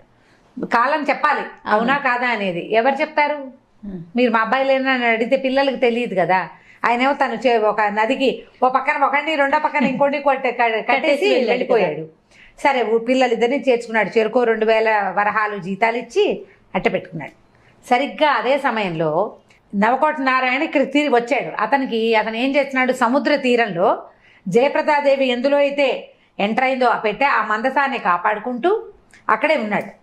కానీ ఆయనకి కాలక్రమాన ఒక వార్త ఏం తెలిసిందంటే, ఈ ప్రాంతంలో విశాల నగరానికి దగ్గరలో కొత్తగా ఒక నగరం వెలిసిందని, అందులో ఉన్న రాజుగారు చాలా గొప్పవాడని, ఆయన కంటి చూపు తగిలితేనే అనారోగ్యాలు అవి తగ్గిపోతాయని తెలుసుకుని, ఒకవేళ ఈ మందసం తెరుచుకుంటుందేమో, ఈ పెట్టె తెరుచుకుంటుందేమోనని ఆ పెట్టెని సముద్రం ఓడలో వేయించి తీసుకొచ్చాడు. ఓడలని సముద్రంలోనే ఉంచుతారు, సముద్రంలో ఉంచుకుని చిన్న పడవెక్కి వస్తారనమాట. చిన్న పడవెక్కి వచ్చాడు. వచ్చి ఈయనకి దండం పెట్టాడు. దండం పెట్టి, అయ్యా నేను ఒక వ్యాపారస్తుడిని, నా పేరు నవకోట నారాయణ, మరి ఒక దేవాలయం కట్టించడానికి ఒక ఏర్పాటు చేసుకున్నాను. అప్పటికి చాలామంది కూలీలు వచ్చి పనిచేశారు. వాళ్ళలో ఒక గణాంకుడు, ఒక లేఖకుడు ఉండేవాడు. ఆ లేఖకుడి భార్య చాలా అందగత్త. అయితే నేను ఆమె మీద మనసు పడ్డాను. ఆమె కోసమని నేను కొంచెం ప్రయత్నం చేసి డబ్బుల కోసం నా గదికి వచ్చేలాగా ఏర్పరిచాను. ఆమె నా గదిలో ప్రవేశించింది. ఆమె ప్రవేశించిందని తెలిసి నేను లోపలికి వెళ్ళాను, కానీ ఆవిడ కనపడలేదు. తర్వాత తెలిసింది ఆమె ఆ గదిలో ఉన్న ఒక పెద్ద పాత పురాతనమైన పెట్టెలోకి ప్రవేశించేసింది. ఏం చేసినా ఆ పెట్టె తెరవబడలేదు. చివరికి ఇక నన్ను వదిలిపెట్టేలాగా లేదని సముద్రంలో పారేద్దాం అనుకున్నాను ఆ పెట్టెని. అయితే పడిపోతుండగా ఆవిడ, నాయన నేను నన్ను సముద్రంలో పడేయద్దు, 7 సంవత్సరాలు నేను ఇందులోనే ఉంటాను, నా భర్త చేయి తగిలితేనే ఈ పెట్టె తెరవబడుతుంది. 7 ఏళ్ళు అంది, అన్నపానీయాలు లేవు, ఆ పెట్టె తెరవబడలేదు, తెరుచుకోలేదు. మేము తీలేకపోయాము, దానంతట అది తెరవబడలా. ఈ 7 సంవత్సరాలు దాటిపోయింది, ఆమె చెప్పిన సమయం అయిపోయింది. ఎవరు ఏ విధంగా పెట్టె తెరుచుకుంటుందో నాకు తెలియలేదు. ఆవిడ అన్నపానీయాలు లేవు, వస్త్రాలు లేవు, గాలి లేదు, అందులోనే ఉంది, ఎప్పుడైనా మాట్లాడుతుంది. మరి ఆ పెట్టెని మీ సముఖానికి తీసుకొచ్చాననగా నేను వెంటనే తన భార్య అని తెలిసింది. ఆయన ఏమనుకున్నాడంటే, ఎంత లోకోత్తరమైన చరిత్ర కలిగింది తన భార్య, అయితే అది ప్రపంచానికి తెలియాలి. అందుకని ఏం చేశాడంటే, సైనికులు పిలిచి, ఈ నవకోట నారాయణ సముద్రంలో ఒక ఓడుంది, అందులో ఒక పెట్టుంది, ఆ పెట్టెని తెరవండి అన్నాడు. వీళ్ళంతా పోయారు, సుత్తి శానాలన్నీ పుచ్చుకుని కొట్టారు, పీకారు, లాగారు, ఏం చేసినా ఆ పెట్టె తెరవబడలేదు. సరే పెట్టెని సముద్ర తీరానికి తెద్దామనుకున్నారు. ముందు ఒక ఏనుగుని తీసుకెళ్ళారు. ఆ పెట్టె మోసు రావాలి కదా, ఆ ఏనుగు ఎంత లాగినా పెట్టె కదలలేదు. ఇక 10 ఏనుగుల్ని పట్టుకెళ్ళారు. ఏం చేసినా ఆ పెట్టె మాత్రం లాగలేకపోయారు. ఏనుగులు కింద పడిపోతున్నాయి సముద్రంలో, ముందు గట్టిగా లాగి బొక్కమొరల పడిపోతున్నాయి, నీళ్ళల్లో పడిపోతున్నాయి, లాగలేకపోతున్నాయి. దాంతో వాళ్ళందరూ వచ్చి, అందులో ఏ బ్రహ్మరాక్షసుందో తెలియదండి, అసలు ఆ పెట్టె తెరవబడదు, కదలబడదు. అయ్యేసరికల్ ఈయన ఏమన్నాడు, సరే రేపు ఉదయం వెళ్ళి చూద్దాం, అక్కడికి వెళ్ళి చూద్దాం మనం అని చెప్పి, కుమారులు ఇద్దరు ఉన్నారు, ఈ పిల్లలిద్దరు ఇక్కడ ఉద్యోగాలకు చేరారు కదా, వీళ్ళిద్దరికి ఏం చెప్పాడంటే, సముద్రంలో పడవలో ఒక పెట్టుంది, ఆ పెట్టెని రక్షించండి అని చెప్పి పంపించాడు. ఈ పిల్లలిద్దరూ చిన్న పడవ వేసుకుని ఆ పెద్ద షిప్లోకి వెళ్ళారు. వెళ్ళి ఆ పెట్టె పక్కన కూర్చున్నారు. కూర్చున్నప్పుడు ఏమన్నాడు, చిన్నపిల్లాడు పెద్దవాడిని అడుగుతున్నాడు, అన్నయ్య అన్నయ్య ఏం తోచట్లేదు ఒక కథ చెప్పరా. సముద్రపు గాలికి విసుగ్గా ఉంటుంది, సముద్రం లోపల కనుక సముద్రపు గాలికి వామిటింగ్ సెన్సేషను విసగట వస్తాయి, సీ సిక్నెస్. అవును, ఏదైనా మాట్లాడితే బాగుంటుంది, ఏదైనా కథ చెప్పరా అన్నయ్య అని అడిగాడు. ఏం కథలు చెప్పుకుంటానరా, మన కథే చెప్పుకోవాలి. పూర్వం పురూరవ చక్రవర్తి అని మహారాజు, ఆయన అత్యద్భుతమైన చరిత్ర కలిగిన వాడు. ఊర్వశిని సాధించేట, జయప్రదాదేవని ఆవిడని పెళ్లి చేసుకున్నాడు. పెళ్లి చేసుకున్నాక శనేశ్వరుడు పట్టుకున్నాడు పురూరవ చక్రవర్తిని. ఈ పురూరవ చక్రవర్తి అనగానే పెట్టె, పిల్లలు ఒక పక్కన కూర్చున్నారు, ఆ పెట్టె ఒక పక్కన. ఈ పెట్టె తమ గురించే మాట్లాడతామని పెట్టెలో ఉన్న ఆవిడ పెట్టెతో సహా పిల్లల దగ్గరికి జరిగొచ్చింది. పిల్లల దగ్గరికి జరిగింది, వాళ్ళు చెప్పుకుంటున్నారు కదా. అప్పుడు ఈ జయప్రదాదేవిని పెళ్లి చేసుకున్న తర్వాత ఓ 2 పిల్లలు పుట్టారు. పిల్లలు పుట్టాక శనీశ్వరుడు పట్టుకున్నాడు. ఆయన తత్తరపడి శనీశ్వరుడి నుంచి తప్పుకోవటం కోసం రాజ్యం వదిలిపెట్టి భార్య పిల్లలతో సహా పారిపోయాడు. ఈ పారిపోయిన తర్వాత ఏమైంది, ఊరు వదిలిపెట్టి వెళ్ళిపోయాడు. తర్వాత ఒక చోట భార్యని పోగొట్టుకున్నాడు. ఎలా పోగొట్టుకున్నాడో పిల్లలకి తెలియదు, ఏం జరిగిందనేది తెలియదు, ఆయనకి తెలీదు, ఏం జరిగిందో ఆయనకి తెలీదు. భార్య మిస్ అయిపోయింది, కాలిపోయింది అనుకుంటున్నారు వాళ్ళు. ఇప్పుడే కదా ఆయనకి బతికుందని తెలిసింది, పిల్లలకి తెలియదు ఆ సంగతి. తర్వాత ఒక నదీ ప్రవాహం దగ్గర పిల్లల్ని కూడా పోగొట్టుకున్నాడు. పాపం ఆ పిల్లలు మనమేట, మన తండ్రి పురూరవ చక్రవర్తిట. మనకు ఉపమహర్షి చెప్పాడు కదా ఈ రహస్యం, ఏనాడో మళ్ళీ మనం కలుస్తా అంట అన్నాక ఒక్క క్షణమై ఒరే ఈ పెట్టేట్రా మన దగ్గర ఉంది, మనం ఇందాక దూరంగా కూర్చున్నాం కదా అనుకున్నారు.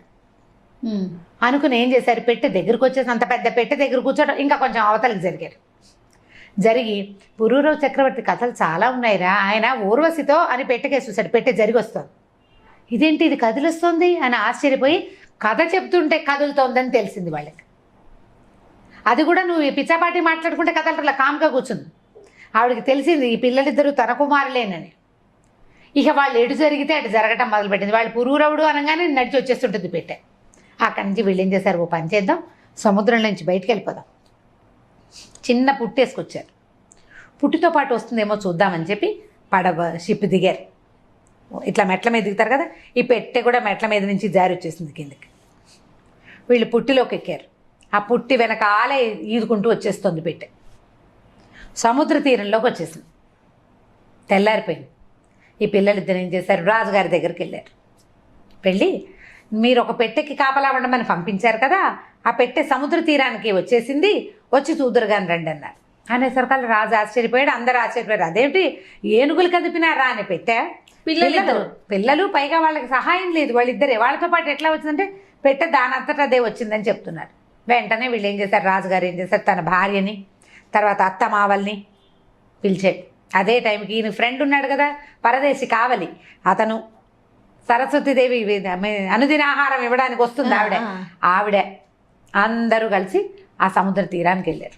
వెళ్ళాక ఈయన అడిగాడు, ఏం చెప్తే దేనివల్ల ఈ పెట్టి ఇక్కడికి వచ్చింది అనుకుంటున్నారు మీ ఉద్దేశం అంటే, మేము పురూరవ చక్రవర్తి కథ చెప్పుకున్నాము, ఆ పురూరవ చక్రవర్తి పేరు వినగానే ఈ పెట్టె కదిలి మా వెనకాల వచ్చేసింది అని చెప్పారు. చెప్పేసరికల్లా ఈయన పరమానందం పట్టలేక ఆ పెట్టెని ముట్టుకున్నాడు. ఇట్లా పట్టుకునేసరికల్లా పెట్టె మూత ఊడి లేచి వచ్చింది.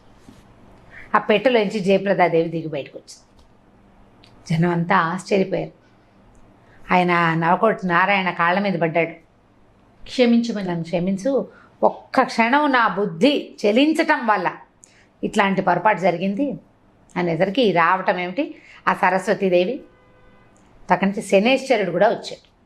వచ్చి ఈమె నీ భార్యే కాదు, ఈ కుమారులిద్దరూ నీ సంతానమే, వీళ్ళని ఒక పడుచు ఆవిడ గొల్లెత కాపాడింది, కొంత రాసవిద్యలు అవి నేర్పించింది, ఉపమహర్షి ఈమెకి ఉపదేశం చేశాడు, దానివల్ల నిన్ను చూశాడు, కాలు చేయలేకుండా నిన్ను చూసి వెళ్ళిన ఉపమహర్షి అక్కడికి వెళ్ళి పిల్లల్ని సరిచేశాడు, కాబట్టి నీ కథ సుఖాంతమైంది, నువ్వు ఇంతకాలం ఈ ధర్మపరాయణత్వాన్ని వదిలిపెట్టకపోవటం వల్లే ఇవాళకి ఇది నీ చరిత్ర ఇట్లా లోకోత్తరంగా అయిందని శనేశ్వరుడు సరస్వతీదేవి ఇద్దరు చెప్పారు. చూస్తున్న ప్రజలంతా ఆశ్చర్యపోయారు. జయప్రదాదేవి ప్రవేశించిన నాడు ఎలా ఉందో అలాగే ఉంది, ఏమీ మార్పు లేకుండా. ఈవిడేమో భర్తకి పాదాభివందనం చేసిన, పుష్పాంజలేమో అక్కగారికి పాదాభివందనం చేసింది. తర్వాత వెంటనే ఆయన తనకి శుచిముఖుడు ఉన్నాడు, ఈయన మంత్రి కూడా వచ్చేసాడు కదా, వీళ్ళంతా కలిసి తమ రాజ్యానికి వెళ్ళిపోయారు ఈ శనేశ్వరుని యొక్క ఆజ్ఞతోటి. వెళ్ళిన తర్వాత ఆ ఏ సామంతులైతే ఈయన రాజ్యం మీదకి వచ్చారో వాళ్ళంతా 56 మంది సామంతులు ఆయనకి కప్పాలు కట్టి ఆయన్నే చక్రవర్తిగా ఒప్పుకున్నారు. భార్య కుమారులతో చాలా అత్యద్భుతమైన జీవితం గడుపుతూ ఏం చేశాడంటే ఆయన జ్ఞాపకం వచ్చింది. సరస్వతీ నది ఒడ్డున తన వాళ్ళని రూపవంత గంధర్వులు వాళ్ళని గురించి ప్రార్థన చేస్తే ఒక అగ్ని పుట్టింది. అవును. ఆ అగ్నిని ఒక చోట దాచిపెట్టొచ్చాడు. అక్కడికి వెళ్ళాడు. వెళ్తే ఆ అగ్ని ప్రాంతంలో ఒక పెద్ద సెమీ వృక్షం మొలిచి ఉందట. ఎక్కడైతే ఈయన అగ్నిని స్థాపించాడో అక్కడ. ఆ తర్వాత ఆయన మళ్ళీ అక్కడ ఆ సెమీ వృక్షపు కొమ్మలతో ఇది చేస్తే ఒకదానికొకటి పుట్టి ఇది చేస్తే ఊర్వశి వచ్చిందట మళ్ళీ ఆయన కోసం. మళ్ళీ ఊర్వశి వచ్చాక ఇంకొక సంతానం కలిగింది. ఇంకో కుమారుడు కలిగాడు ఆయనకి. ఇంకో కుమారుడు కలిగాడు. తర్వాత ఈ భార్యలతోటి పుష్పాంజలి మరియు ఈవిడ ఉంది కదా జయప్రదాదేవితో హాయిగా సంతోషంగా గడిపి కొంతకాలం గడిపి ఊర్వశి వెళ్ళిపోయింది. పిల్లలకి రాజ్యాభిషేకం చేసేసాక తర్వాత వానప్రస్థాశ్రమాన్ని స్వీకరించి ఆ తర్వాత దేహత్యాగానంతరం ఆయన తన ప్రేయసి అయినటువంటి ఊర్వశి పరిష్వంగాన్ని మళ్ళీ పొందాడు. దేహత్యాగం తర్వాత ఆయన మరణించిన తర్వాత స్వర్గానికి కదా వెళ్తాడు. భార్యలు స్వర్గానికి వెళ్ళిపోయారు. ఈయన ఊర్వశి మళ్ళీ లభించింది ఆయనకి మరణానంతరం కూడా. శనేశ్వరుడు చెప్పాడట, ఇట్లా ఓపికగా ఉన్నవాడి కథ వింటే వాళ్ళకి శని బాధలు తక్కువగా ఉంటాయి. నీ కథ విన్న వాళ్ళకి చెప్పిన వాళ్ళకి కూడా శని బాధలు తక్కువ అని ఆనందించాడనమాట. అట్లా పురూరవ చక్రవర్తి కథ. చాలా బాగుంది. మేమంతా విన్నాము మీ నోటి ద్వారా. సో ఆయన అనుగ్రహం మా అందరికీ ఉండాలి. తప్పకుండా ఉంటుంది. రైట్ రమణ గారు, నమస్తే. నమస్తే జయ.